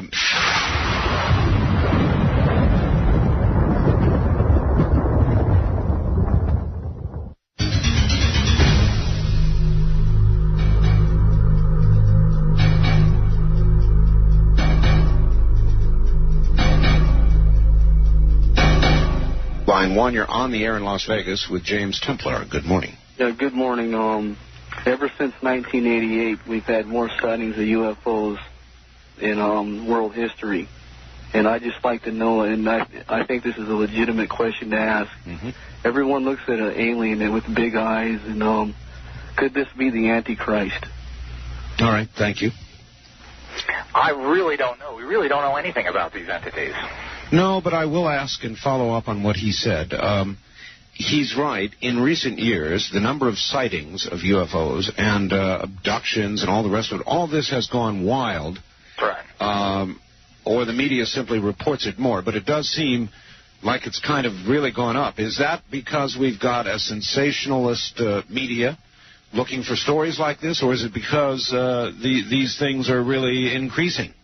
That's because these things are increasing. As I stated, this veil between the two worlds has been broken wide open. We've had record numbers of these, record numbers of possessions and hauntings and everything else. We're in a major state of flux now, and the next 10 years are really important. And you claim, don't you, that magic or sorcery or witchcraft can pull us out, can save us? Yes, it can. It's using our organization is geared away from a lot of this philosophy and religion that's coming out. We're geared towards practical things that work, and that's what we're trying to fight. We're trying to find alternatives. Do this and this and this to get X result. All right. Let me hit you with a couple of today's problems. Crime, violent crime, up terribly. People killing each other, chopping each other up, doing each other in for sneakers, that sort of thing. Truly, to some really evil behavior, Mr. Templar. What could magic, sorcery, witchcraft, or the occult do to stem this? Well, the problem is being depowered is what the problem is. So people go into perversion to empower themselves because we've given away our power to the police, to the judges, to the lawyers, to the doctors, who are all basically corrupt. And they've achieved absolutely nothing. So to gain this power back that we've lost, we rape, rob, and what else perversions we can get involved in. If you re-empowered yourself and channeled your energies into manifesting what you wanted in life, you wouldn't need to have to go through these things. You wouldn't even need any of the services of those people. Yeah, if wishes were fishes. But how, in other words, how can what you know be applied to change the trend? Is by educating people to learn that they have power back, and they can actually do this through psychic techniques so they can take care of their health. They can do it so they don't get into legal problems. So if they want something in life, they want to be more successful, they can use their energies to be more successful. And they won't have to go out and use a gun. They won't have to be felt helpless and stuck in a ghetto somewhere or have to resort to drugs to find enlightenment. Drugs, that's another big one, kind of tied to the violence. Does the psychic world, if somebody enters it, make it easy for somebody to kick the habit, whatever it is? Well, everything takes work. There's no quick fixes in the occult either. It takes work and practice and dedication. But there are answers. If you learn how to calm your body and you learn how to get off of these, you won't need the highs if you learn how to properly channel your energies. You're doing it for an escape because you're disillusioned for some reason or another. All right. Good morning. On the first-time caller line, you're on the air in Las Vegas with James Templar. Hi, I'm calling from Medford, Oregon. Yes, sir. I'd like to ask a question. If you have been abducted and you not know for sure, how do you find out if you have? I have had a couple incidents happen that I think that I have been kidnapped or whatever. All right. Well, that's a good question, but it's a very general question. Why don't you tell us what led you to believe that you'd been abducted? Maybe you could help there. Okay, I was about 14 years old, and I had a paper route. It was nighttime. And I was on my way home, and I had to go over this big hill. And about 200 feet before I got to this hill, there was a light that lit over above me. It was not a street light. This light was following me. And it scared the heck out of me. I remember crying. I remember getting to the top of the hill. Being at the top of the hill, but I don't remember going all the way to the top. And it bothered me for some time, and then a few years later, when I was 21 at the time or older, I heard this really strange noise. And my thoughts immediately went back to that time, and I scared me so bad I almost potted my pants. I was crying. I said, oh, no, they're back. All right, sir. Thank you. Mr. Templar, what would you tell that gentleman? Could he now, today, find out if he'd been abducted? Is there a way you could check that out? Well, it's real difficult, but I mean, generally the way it's done pretty much from all the cases and all the authors that have written on this subject is you have to go through some hypnosis because everything is still in your mind, and you have to be able to bring those out, and you have protective elements that won't allow this to come to your normal consciousness. It is true, Ms. Templar, that through regressive hypnosis, people relate things that they couldn't otherwise have knowledge of, and why is that not accepted by the larger community as proof? Well, I'm not really sure because hypnosis is pretty much considered, I mean, they've used it in law cases and everything else as they've fared. But again, it's like everything else. You can't repeat it 100% of the time, so it's considered not a science. So unless it's completely repeatable, science scoffs. That's correct. But still, in the realm of science, people with languages that they don't know and knowledge they couldn't possibly have would seem to be some sort of hard proof. You would, and this can happen with many, many people. It's not the odd situation. And as I said, these have to be researched and put more energy into it. All right. We pause here while some stations join the network, so stay right there. You're listening to Art Bell Somewhere in Time. Tonight featuring Coast to Coast AM from February 13, 1993.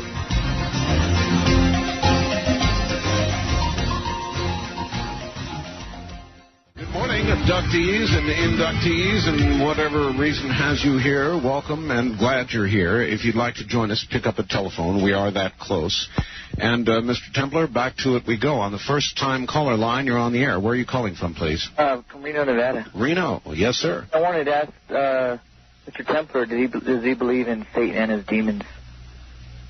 Well, Satan is part of a specific belief system of Christianity. There are demons and there's negative forces out there, but Satan only really comes from the Bible. Because I heard you mentioning a lot of times spirit world. Then who is the spirit world? Well, there are demon entities out there. There are positive and negative forces.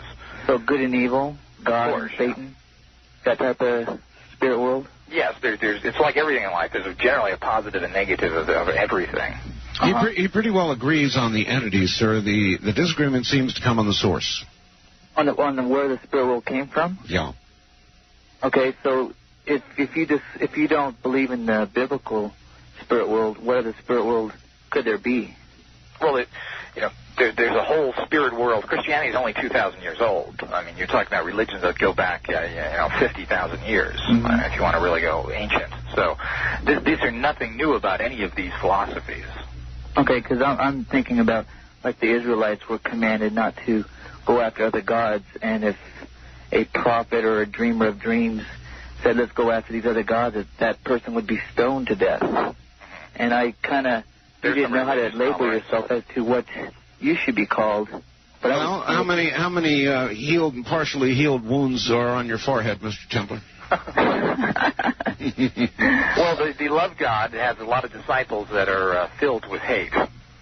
Well, that's true. I mean, when you were mentioning the ethnic cleansing in Serbia, I was thinking that even Israel was commanded to cleanse their nation of all these idolaters. Well, I'd look at any belief system that states to cleanse any other group very leery. All right, sir. Thank you very much for the call. Right. Yes, indeed. Wildcard line 3, you're on the air in Las Vegas with James Templar. Oh, good morning, Art. This is Bonnie. Did you ever get any information from George Green?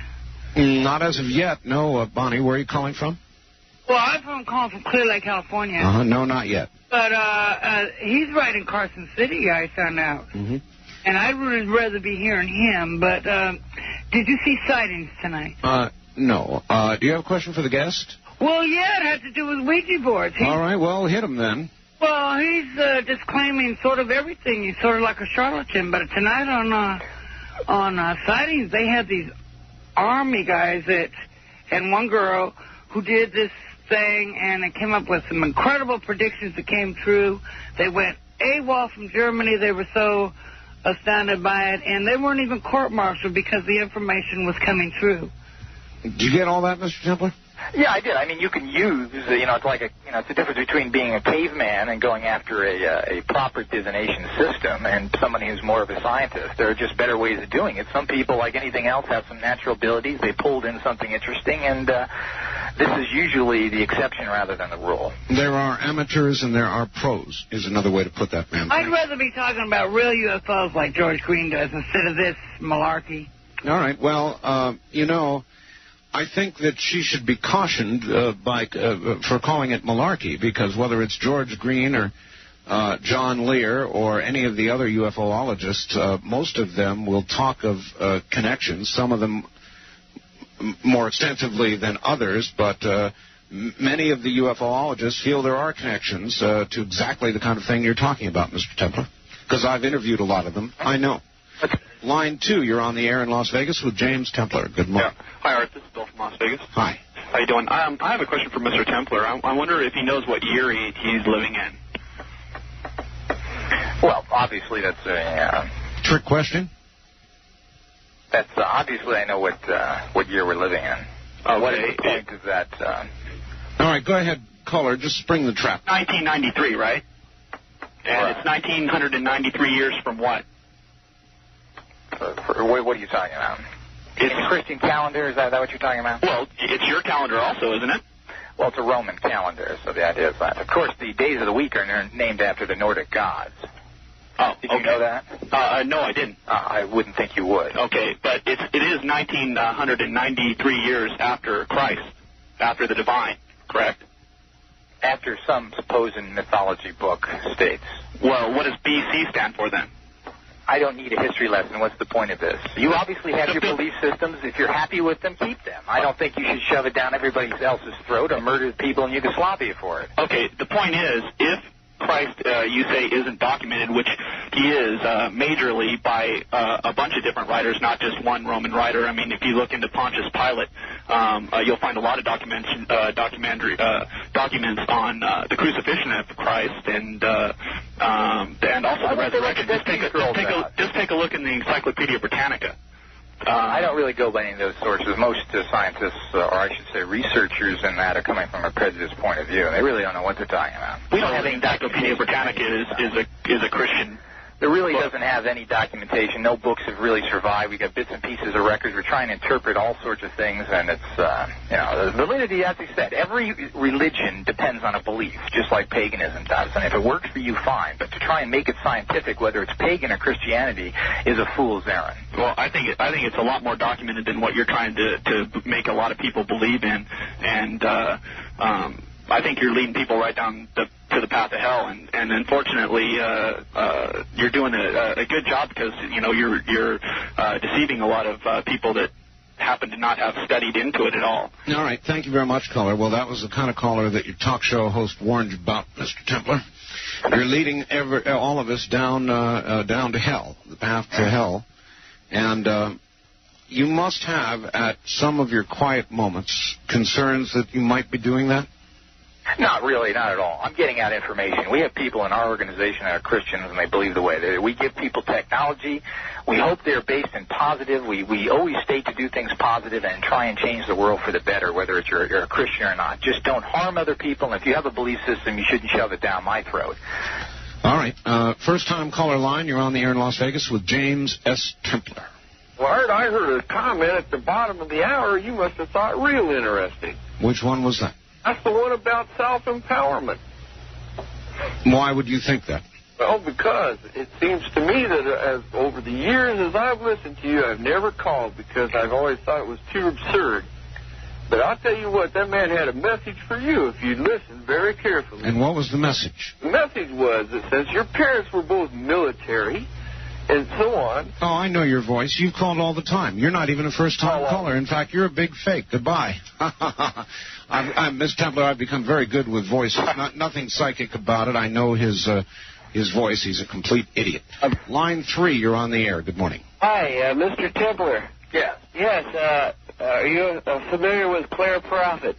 Yes, I know of her organization. Oh, yes. The organization I'm not concerned with. I'm talking about the methods. Oh, methods. Methods? Yes. Methods. Why would you choose to talk about that instead of her prophecy as compared to what he... Her methods are how you build your understanding, that's all. Oh, I see. I'm not really sure. What do you mean about her techniques of, her chanting and so forth? Other things? Well, the chanting I'm not concerned with. I'm talking about the chakras within your system. Mm-hmm. Yeah, I mean, this has been, pretty much anybody who studies occult understands the chakras. It's nothing new. Yeah, that's my point. Now, Dr. Christopher, are you familiar with him? Yes. Mm-hmm. Oh, good. What do you think of him as far as a herbologist? Well, herbs and everything else have been shown. Most of our drugs come from herbs. Aspirin came from the bark of a tree and everything else. So the idea is that herbs work. They're curing people every day. And, again, this is something that's been provided on the earth. I mean, even the Christian Bible states that there's a healing for everything here, and the herbs are supposed to be, and that's what the meaning of it. Yeah, that actually seems quite reasonable. After all, a lot of medicines are based on, look at the yew tree in cancer, most recent case. My next question is about Mr. Manning, White Magic. Are you familiar with him? Yes, I'm familiar with him. Mm-hmm. Could you tell me what you think? He seems to be a very positive person that's doing some good. He's been around for a long time with his ESP lab in Texas. He's written some very good practical books, and I've heard nothing but good things about him generally. Now, you talked before in your show about when you die, you feel like you're still alive? No, I said some ghosts occasionally have that. It's very rare. Well, I understand that. The Rosicrucians speak of that as far as astral projection. Mm-hmm. What do you think of that? Well, you mean, I'm not sure what you're talking about in terms of death in it, but astral projection is something that is another phenomenon that a lot of people claim to do. I'm not really sure if that's real or not. Well, that's my point. I'm talking about as far as you were talking about when you die, you continue. You don't die. Yeah, generally you don't. You go to some, from what we can understand, some exactly, and then somebody wakes you up and says, "Hi, you're dead." And where do you go? Well, you go to some astral plane, and it depends on belief systems, and there's a whole. It's hard to prove any of these things in terms of because it depends on your own religious background. But generally, it seems, to put it as general as possible, that you go to some place, you learn, or you stay there, and you help influence other people. All right. The last thing. What do you think of social workers? And I'm going to hang up. Yeah, well, after that question. I think anybody who's trying to do something positive deserves a pat on the back. I'm assuming they're trying to help people. Well, that's a good, safe answer. Good morning. On the first-time caller line, you're on the air, Coast to Coast AM with James Templar and Art Bell. Where are you calling from? Hello, ma'am. Hello? Yes? Yes, I'm calling from San Diego. Okay, very good. KSDO country. Welcome to the show. Thank you. Turn your radio off. Off. Yes. There you go. Now let's try it again. You're on the air. Go ahead. Yes, thank you.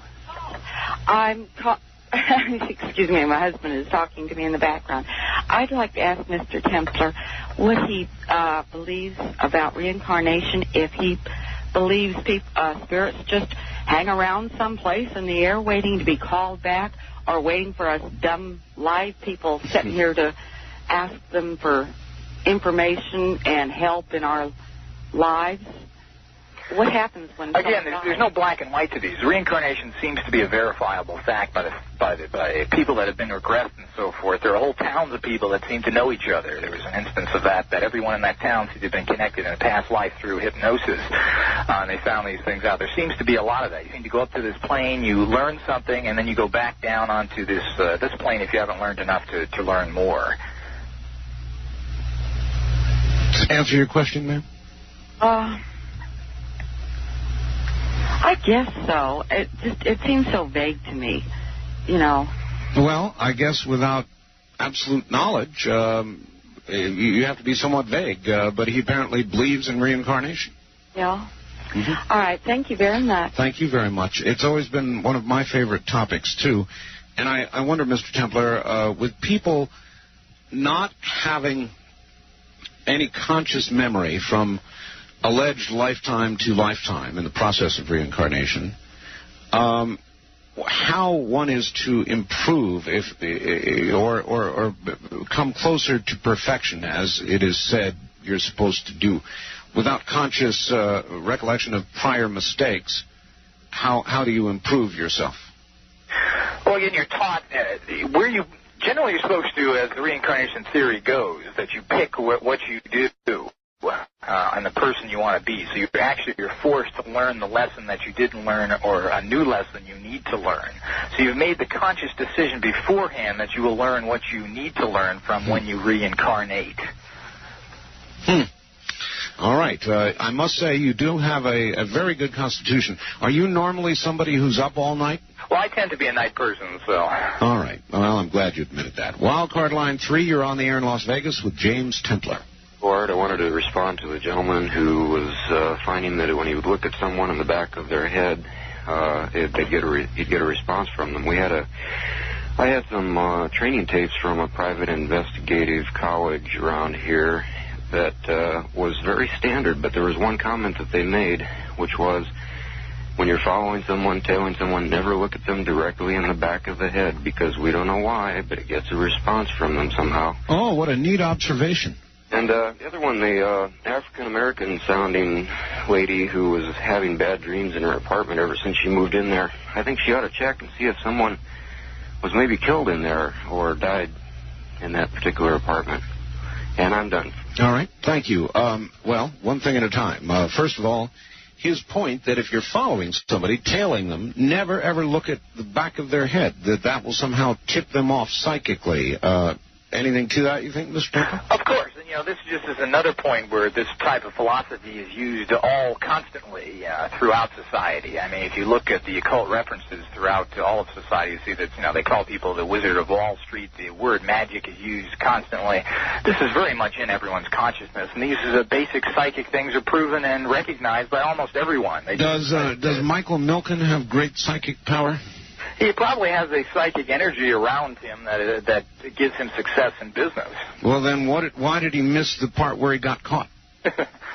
Well, nothing is perfect, and neither is this. There's all this research, and as he said, these are things to be looked into. If it was perfect, all these people would be running the world. Uh-huh. As I listen to some of this, some of it seems possible, because I do believe, certainly, in the power of the mind. I believe in life after death, so all of it is tempting to kind of listen to and partially believe in. I worry, though, if there's really something to it, that, in fact, our world may be presently propelled by people with psychic power. And I guess, to some degree, you would say it could be true. Yes, it could. The idea is to investigate this and find out what the effects ultimately are on all these things. Mm-hmm. All right, stay put.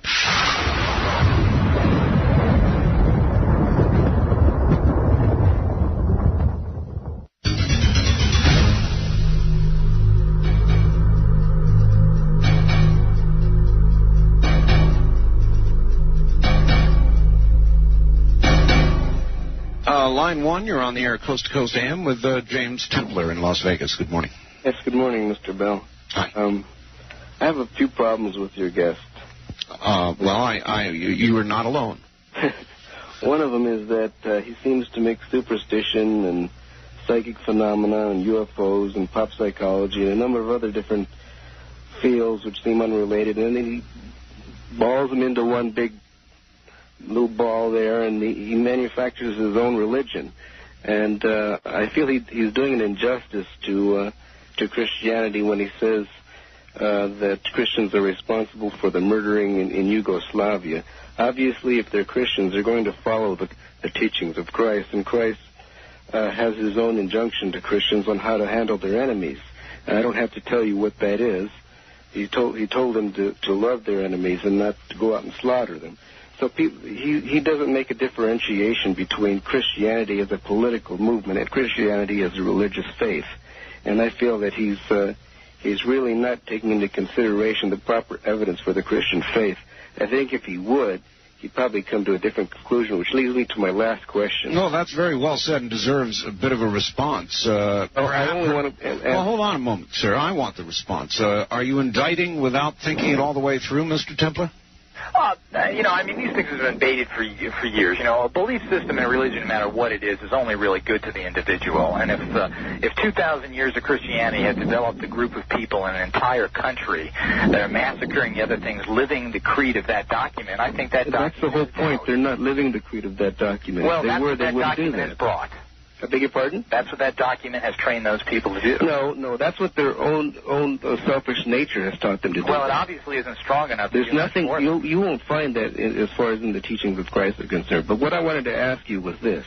What would it take for you to come to the conclusion that what you believe is absolutely hogwash? I turn that question around to you. Well, see, I'm not running the radio show. I'm making the call. I want you to answer it.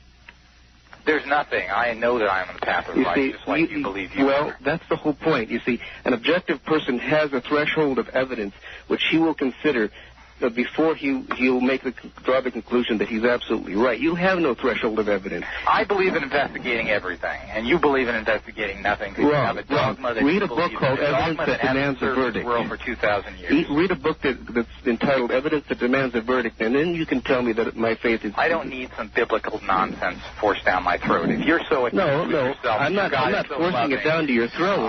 Why don't you believe your own thing and change the world in your own way? Caller, I've got to hold it there. Thank you very much. Hang tight, Mr. Templar. In fact, Mike, buckle an extra buckle, and we'll be right back. This is Premier Networks. That was Art Bell hosting Coast to Coast AM on this Somewhere in Time.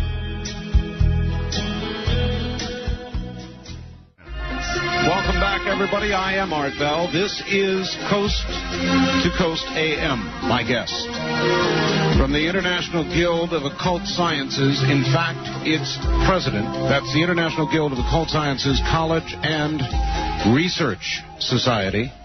James Templar, a very controversial individual, and as he suggests the Christians do battle, I have, for the most part, allowed you to do battle uninterrupted with him. And it has turned into a bit of that. Though we don't encourage it, we're actually talking about all manners of the occult.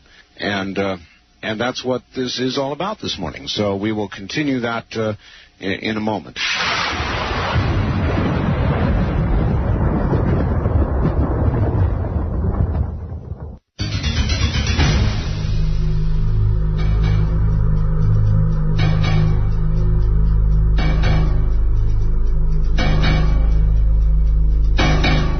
Wildcard line 3, you're on the air. Good morning. Morning, Art. How you doing? Fine, sir. First of all, I want to say you're excellent talk show host, Art. Excellent. Thank you. And, Mr. Templar, first of all, I want to congratulate you against holding your own against these self-centered Bible thumpers that have been calling you all night that can't see past their own face. You know, they're so self-centered, I find them very sickening. The question I wanted to ask you was this. These aliens that are out there, for the most part, are bad. Do you know if they've ever monkeyed with or fiddled with any of the satellites or equipment that we have out in outer space? There seems to be some very strange things that have happened out there, and they tend to think that there has been some tests to see what these items, what they can do to these items. I see. It's amazing that the telescope doesn't give us any type of information. Ooh, input. I've got a little.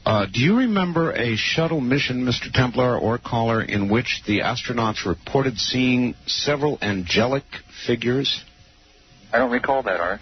Yeah, there's been several psychic experiences and views of ships and so forth. And, of course, the National Security Act, they will put you in prison if you're an astronaut and come out and talk about that too much.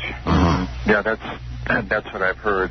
I've heard that, as John Lear has indicated, that there is a very large cover-up going on, and I think you know that for a fact yourself, don't you? Well, of course. This is very scary information, and who knows what's really happening here. And they're afraid to panic the public, there's probably some validity to that. Mm-hmm. Okay, well, thank you very much. Thank you. There probably is. Just based on what I've heard this morning, people are emotional, and this is not a comment that I believe one way or the other. Actually, yes, it is. I am a Christian, and so I'm sure you can tell. But I do understand how what you're saying, if it were actually delivered as, you'll excuse the expression, the gospel from the government, would just scare the hell out of a lot of people. There'd be suicides, there'd be panic, there'd be anarchy, there'd be a big mess. Is that about right? Yeah, I feel pretty much the same way. On the other hand, we're going to learn about it sooner or later. But they're leaking information. That's one reason why there's so much coming out. Well, a lot of people, John Lear included, speculate that a lot of what's going on right now might be, in a sense, to prepare the American people for receiving that information a little bit at a time. I agree with him on that.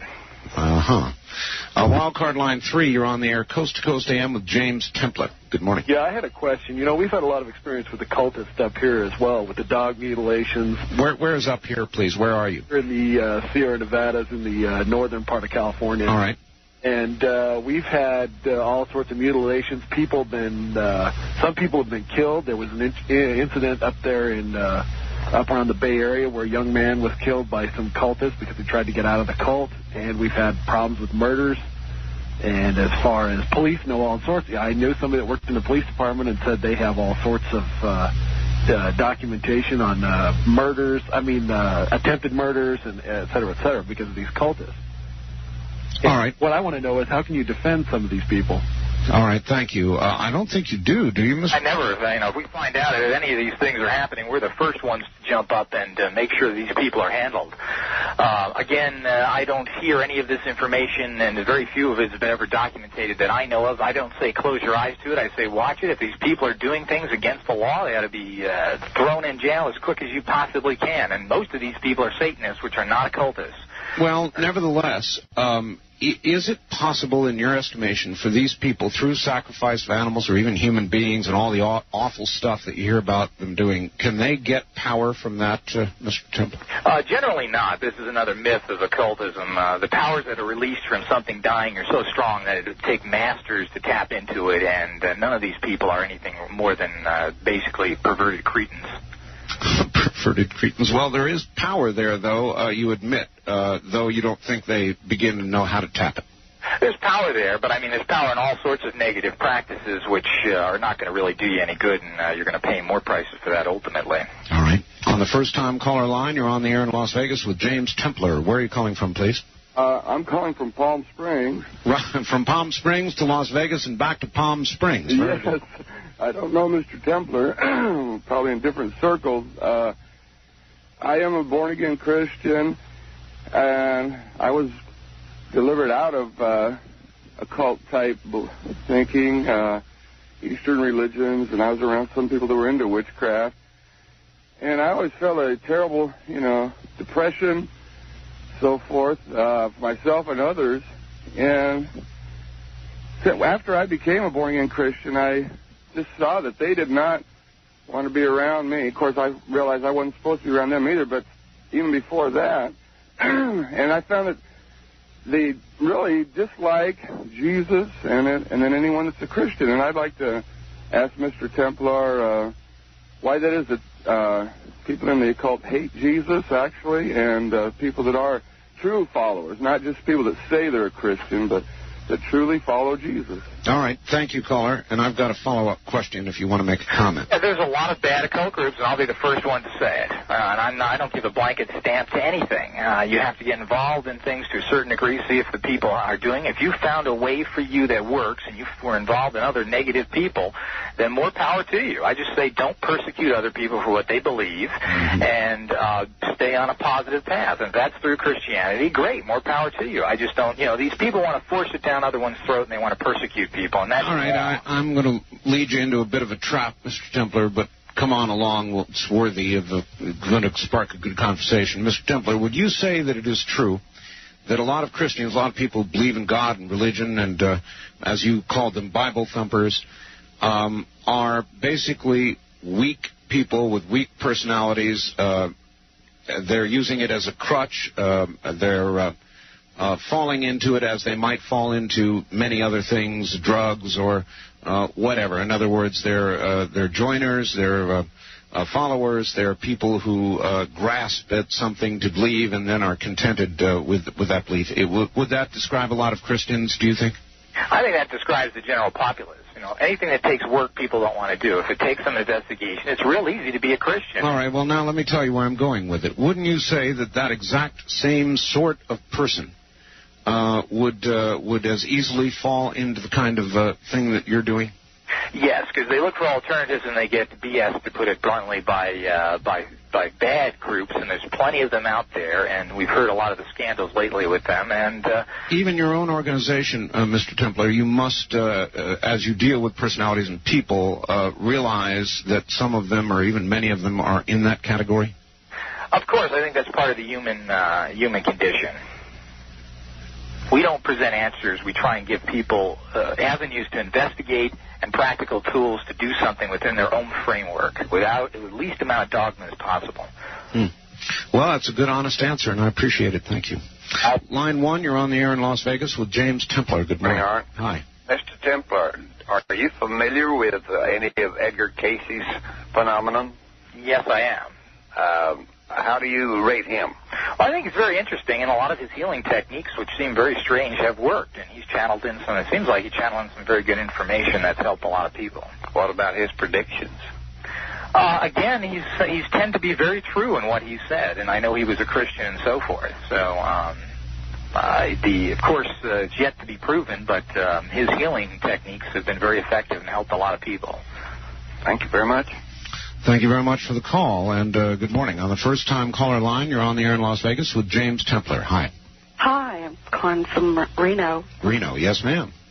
Got right in. Yes, you did. I'm not going to dispute or debate your guest's beliefs, but I do have something I would kind of like to share, and that is that on the religious basis, the Church of the Living God is looking forward to the rapture, or the taking away of the church out of this world.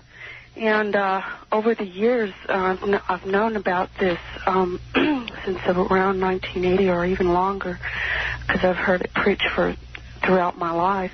But what I find is interesting that your guest has confirmed what I have heard preached, is that not only is he has said that the negative or demonic power has is more active than it was probably 20, 30, 40 years ago. Yes. But that this UFO and alien thing that's been picked up by our government, and that they're involved, which I've heard preached across their pulpit, because it's because there are people that are going to be left behind in the rapture concept, that because they received a not a love for the truth of the Bible, that that they will be deceived. And I always thought, well, what is, whenever this does happen, what is going, how is the government going to explain that? And it has come over across the pulpit for several years now, and even I've confirmed it, Okay, we've got to hurry here, man. Studying is that the through the alien invasion of UFOs, and this man thinks that something is going to really happen within 10 years. Yes, he does. He does. Thank you very much for the call. And I, too, am struck by the remarkable similarities between those you've been battling with for most of the night yourself. In terms of general prophecy, Mr. Templar, the Christians, well, you know what they believe. We don't need to run over that. And I've heard what you believe, and there are remarkable similarities in the chronology of what both groups seem to believe.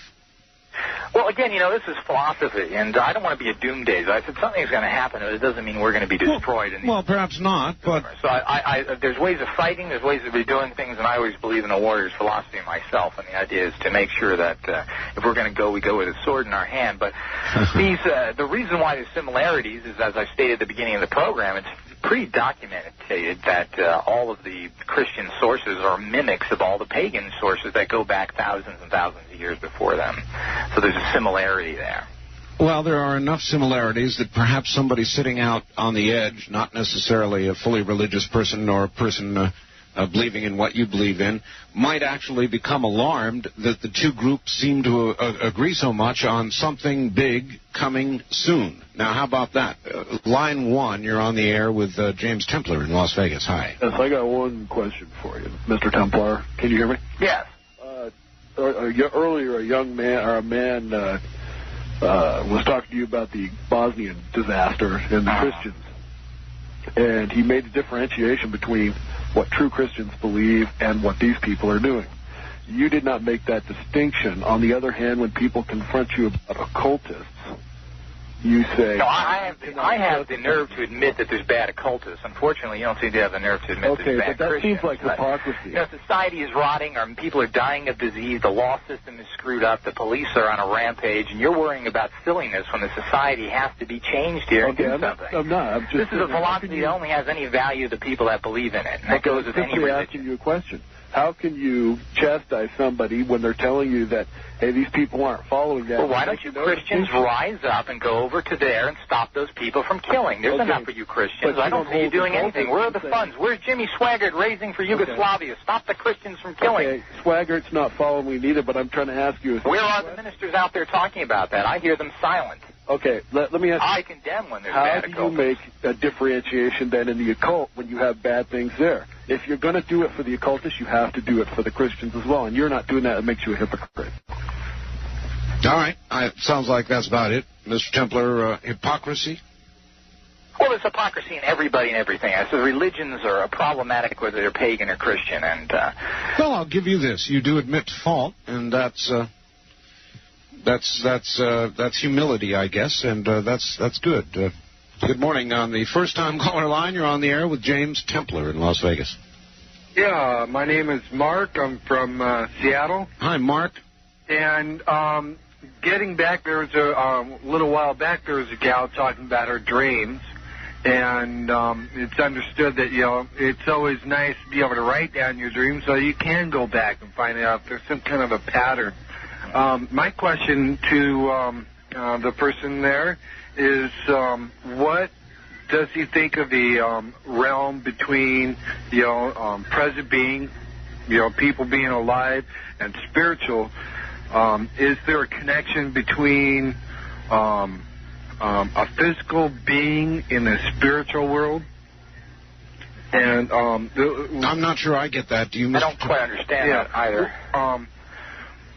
About 6 or 7 years ago, I was at home. It was during the day. I was sick, and you know, some type of spiritual being came to me. I'm a Christian, but I also go by your understanding as well of what's going on with this world. But anyhow, getting back to it, this being had told me that everything that was going on in my life that was bad, that was disruptive to me, would all change, and that I would have to walk away from a marriage because that was one of the things that were bad. Caller, did you do that? Did you walk away from a marriage after getting that message? After I had this so-called spiritual thing, or whatever it was, I had confronted my wife and explained to her one of the last things that this being of some sort had, I don't know if he was speaking to me or, like he was saying, you know, kinetic energy, had told me to leave my marriage first thing. It also had said that a lot of changes would happen in my life that would just totally traumatic me as well. Trauma in your life. All right, I have to stop you and ask, how'd your wife react offhand when you told her about this? She was devastated for one. For another, she thought I was freaked out of my head. But as I explained to her everything that this spiritual thing had spoken to me, one of the last things that it said that I was going to receive a baby girl. And, I mean, it was very explicit. Said, you know, a baby girl. All right, we don't have a lot of time, so let's rush through this. Your wife was pregnant? She wasn't pregnant before that, okay? But that's when she got pregnant? You didn't leave her after she got pregnant, did you? Hold on.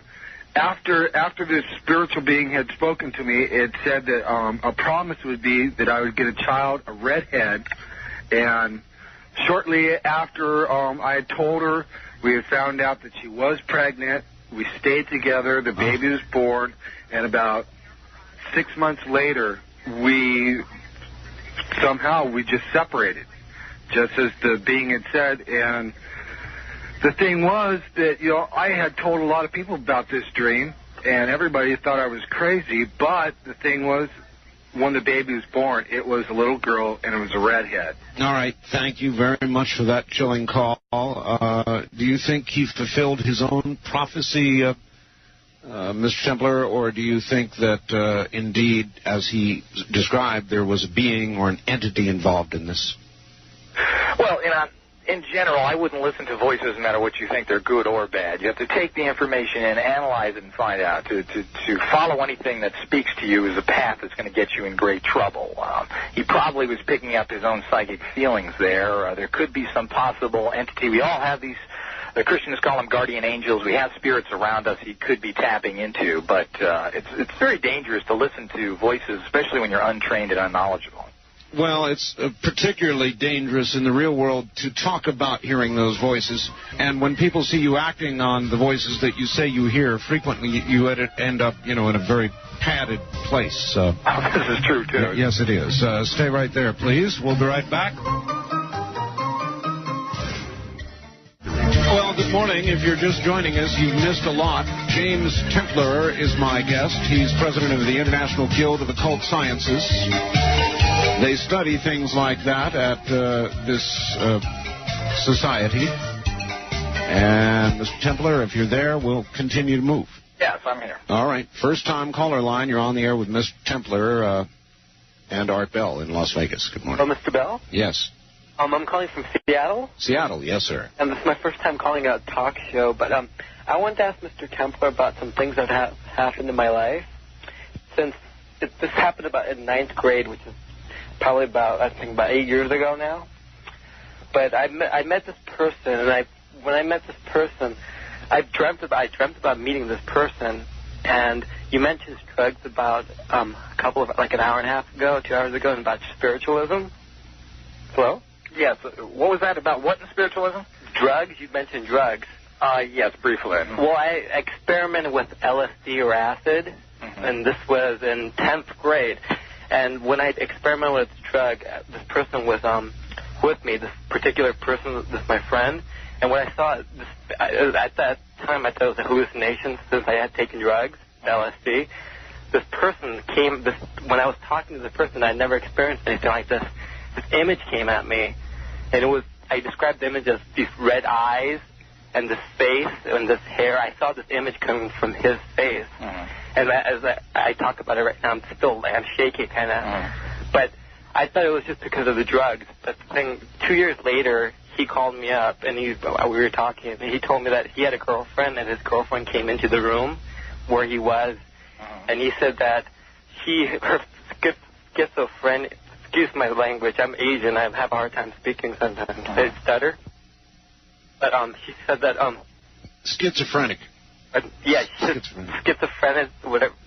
Right. His friends and her family. But he said that she's got it too. But she's a psychologist. But she said when she came in there, she saw the same thing I had seen when I was on drugs, the LSD. And I wanted to know if this person, I've always thought this person was really evil, and he believes he's evil too. And he doesn't seem to be a normal person. His parents, when I first met this person, his grandmother and his mom told me that they thought he was evil too, because when he was a little child, that he used to take off his grandmother's wig because she had a wig, she had a disease, and used to say all kinds of bad language inside like a grocery store and say, "Look at my grandmother, she's a blank, blank, blank." All right. Thank you, caller. Now, I don't want to put down anybody's experience, but, we're very much opposed to drugs in all their forms, and it's a dangerous thing to be mixing anything with drugs. All right. I do want to ask a question, though, that I hope you'll answer honestly. It's everybody's just say no to drugs, of course.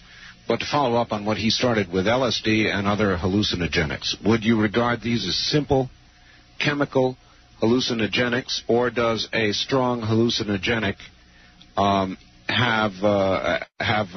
give you an enhanced possibility of walking through the door to something else? Only in the shamanic tradition that they actually use plants, not chemicals like LSD that are man-made. They actually use plants, and the theory behind them is you go into the soul or the being of this plant, and it talks to you through this hallucination state. And shamans have been doing this for hundreds of years, and through a very disciplined procedure that they have that's been learned and passed down, there is some validity to it. The average person doing this or taking drugs, as far as I'm concerned, it has no meaning. All right, that's fine. What about the average person trying to reach an enhanced psychic state through the use of some sort of organic mushroom? I think they even call them magic mushrooms, don't they? Again, we're very opposed to that. You don't really know what happens. If you're in an altered state that you've manufactured through a drug, you don't know if this is a fantasy or reality.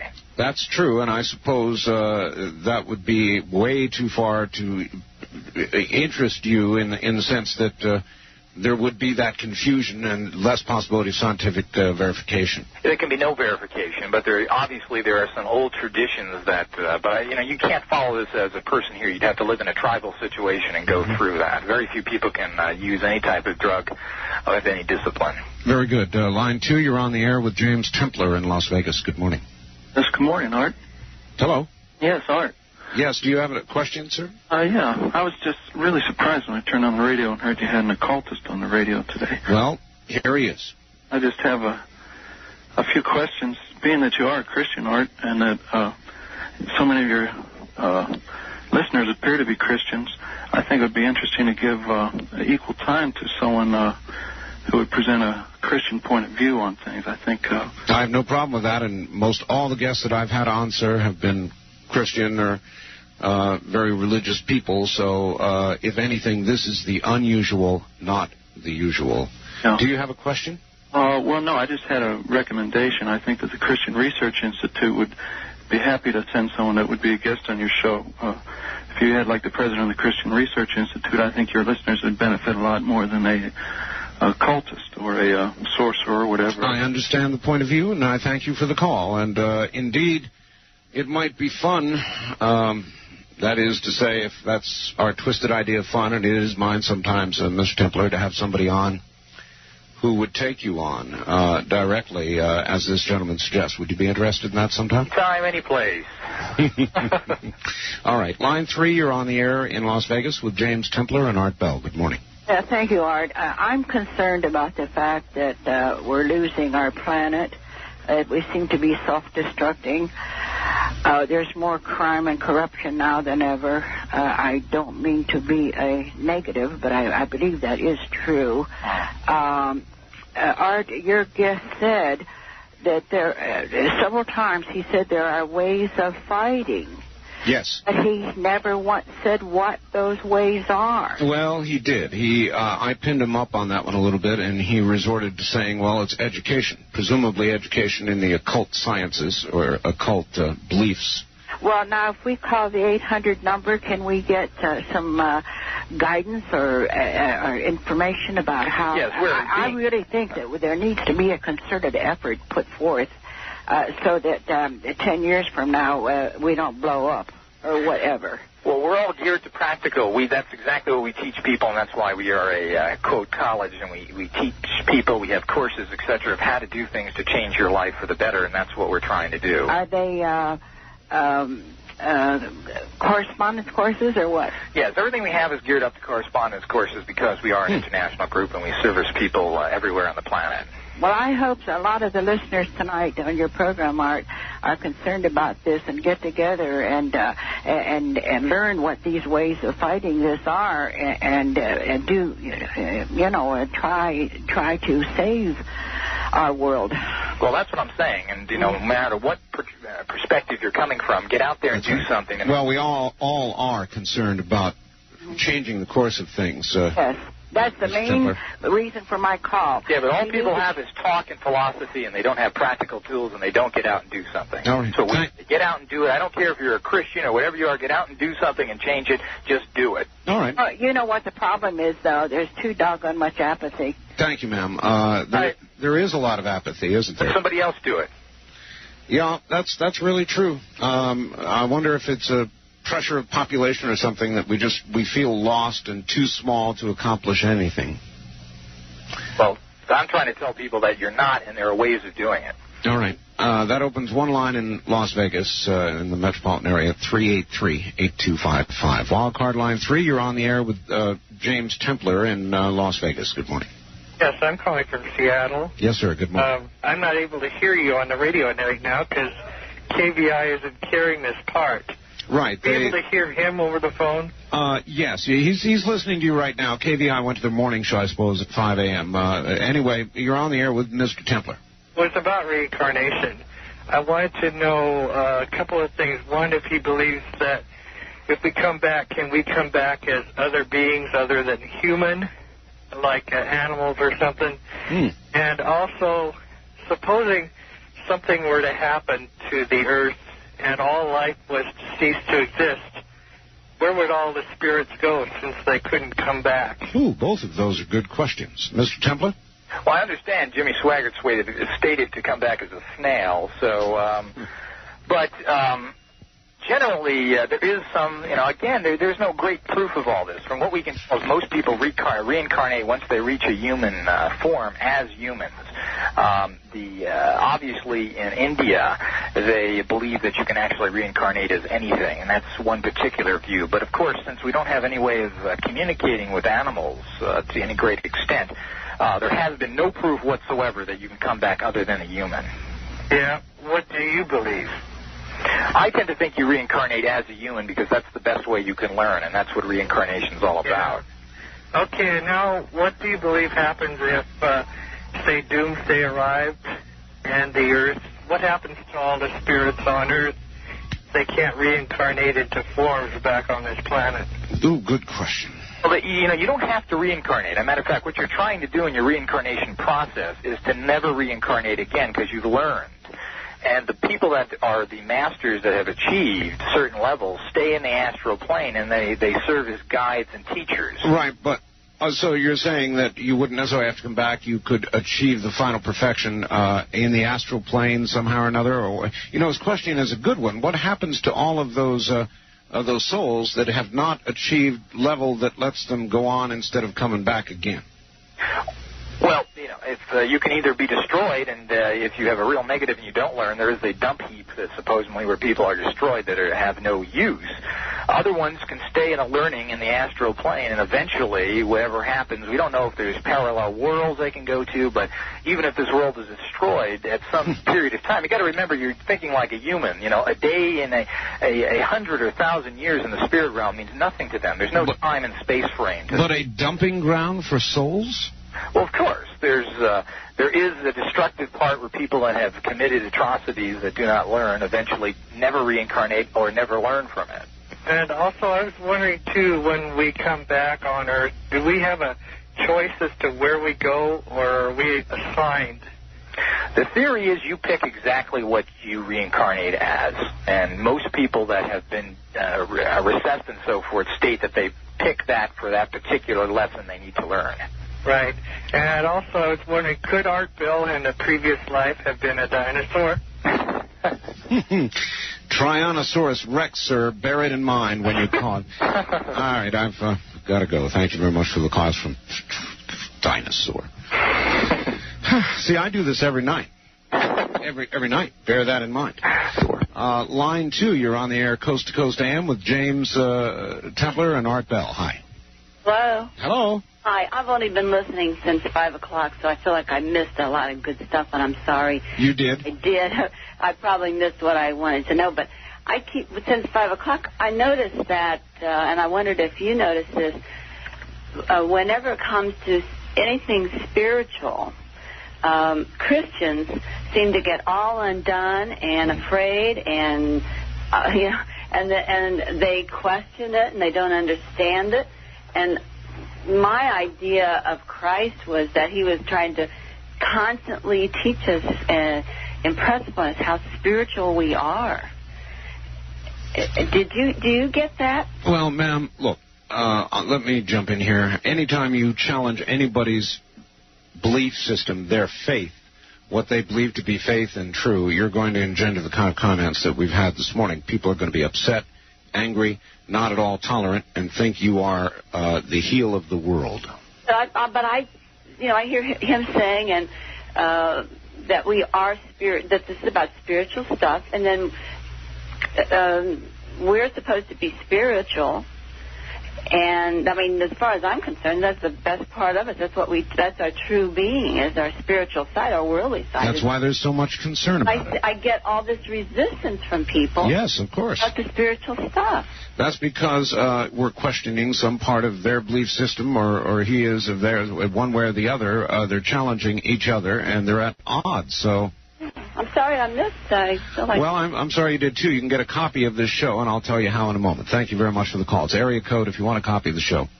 Area code 702-873-3821. 702, the area code 873-3821. Wildcard line 3. You're on the air in Las Vegas with James Templar. Hello, I'm excited. Where are you? Morro Bay, Art. Morro Bay, And do you have a question, sir? And I send good vibrations out to you, my friend. Okay. And I wish you to return those to me, hopefully, with hope and faith. The man is, may I talk to Mr. Trembler? I'm here. Hi. Hello. I'm very interested. I'll be calling your number. I've had some experiences. What happens when you keep running into people that you don't want to run into, and you know invariably the more you try to avoid them, this may be in a town, okay, you run into them? Well, in occult terminology, they call that a cross condition, which means you somehow you have this negative energy hanging around you, and you have to release it. Yes. Because you draw these people to you, and there are certain people like that. Yes. That you can be in a restaurant somewhere, and if a nut comes in, he'll come right up to you every place. That's what happened to me, my friend. And I personally even went through some of these problems, and you can clean yourself out. And this is part of this energy thing that we don't quite understand. And what you try in occult practice is to repeat in the positive aspect that person that makes money, as I stated before. So there's something hanging around you that draws people in. Otherwise, sir, I'm afraid the term for it that many have used over the years is bad vibes. I've got to go. But that really is correct, isn't it? That's right. That's pretty much the slang. Hold on just one moment. We'll be right back.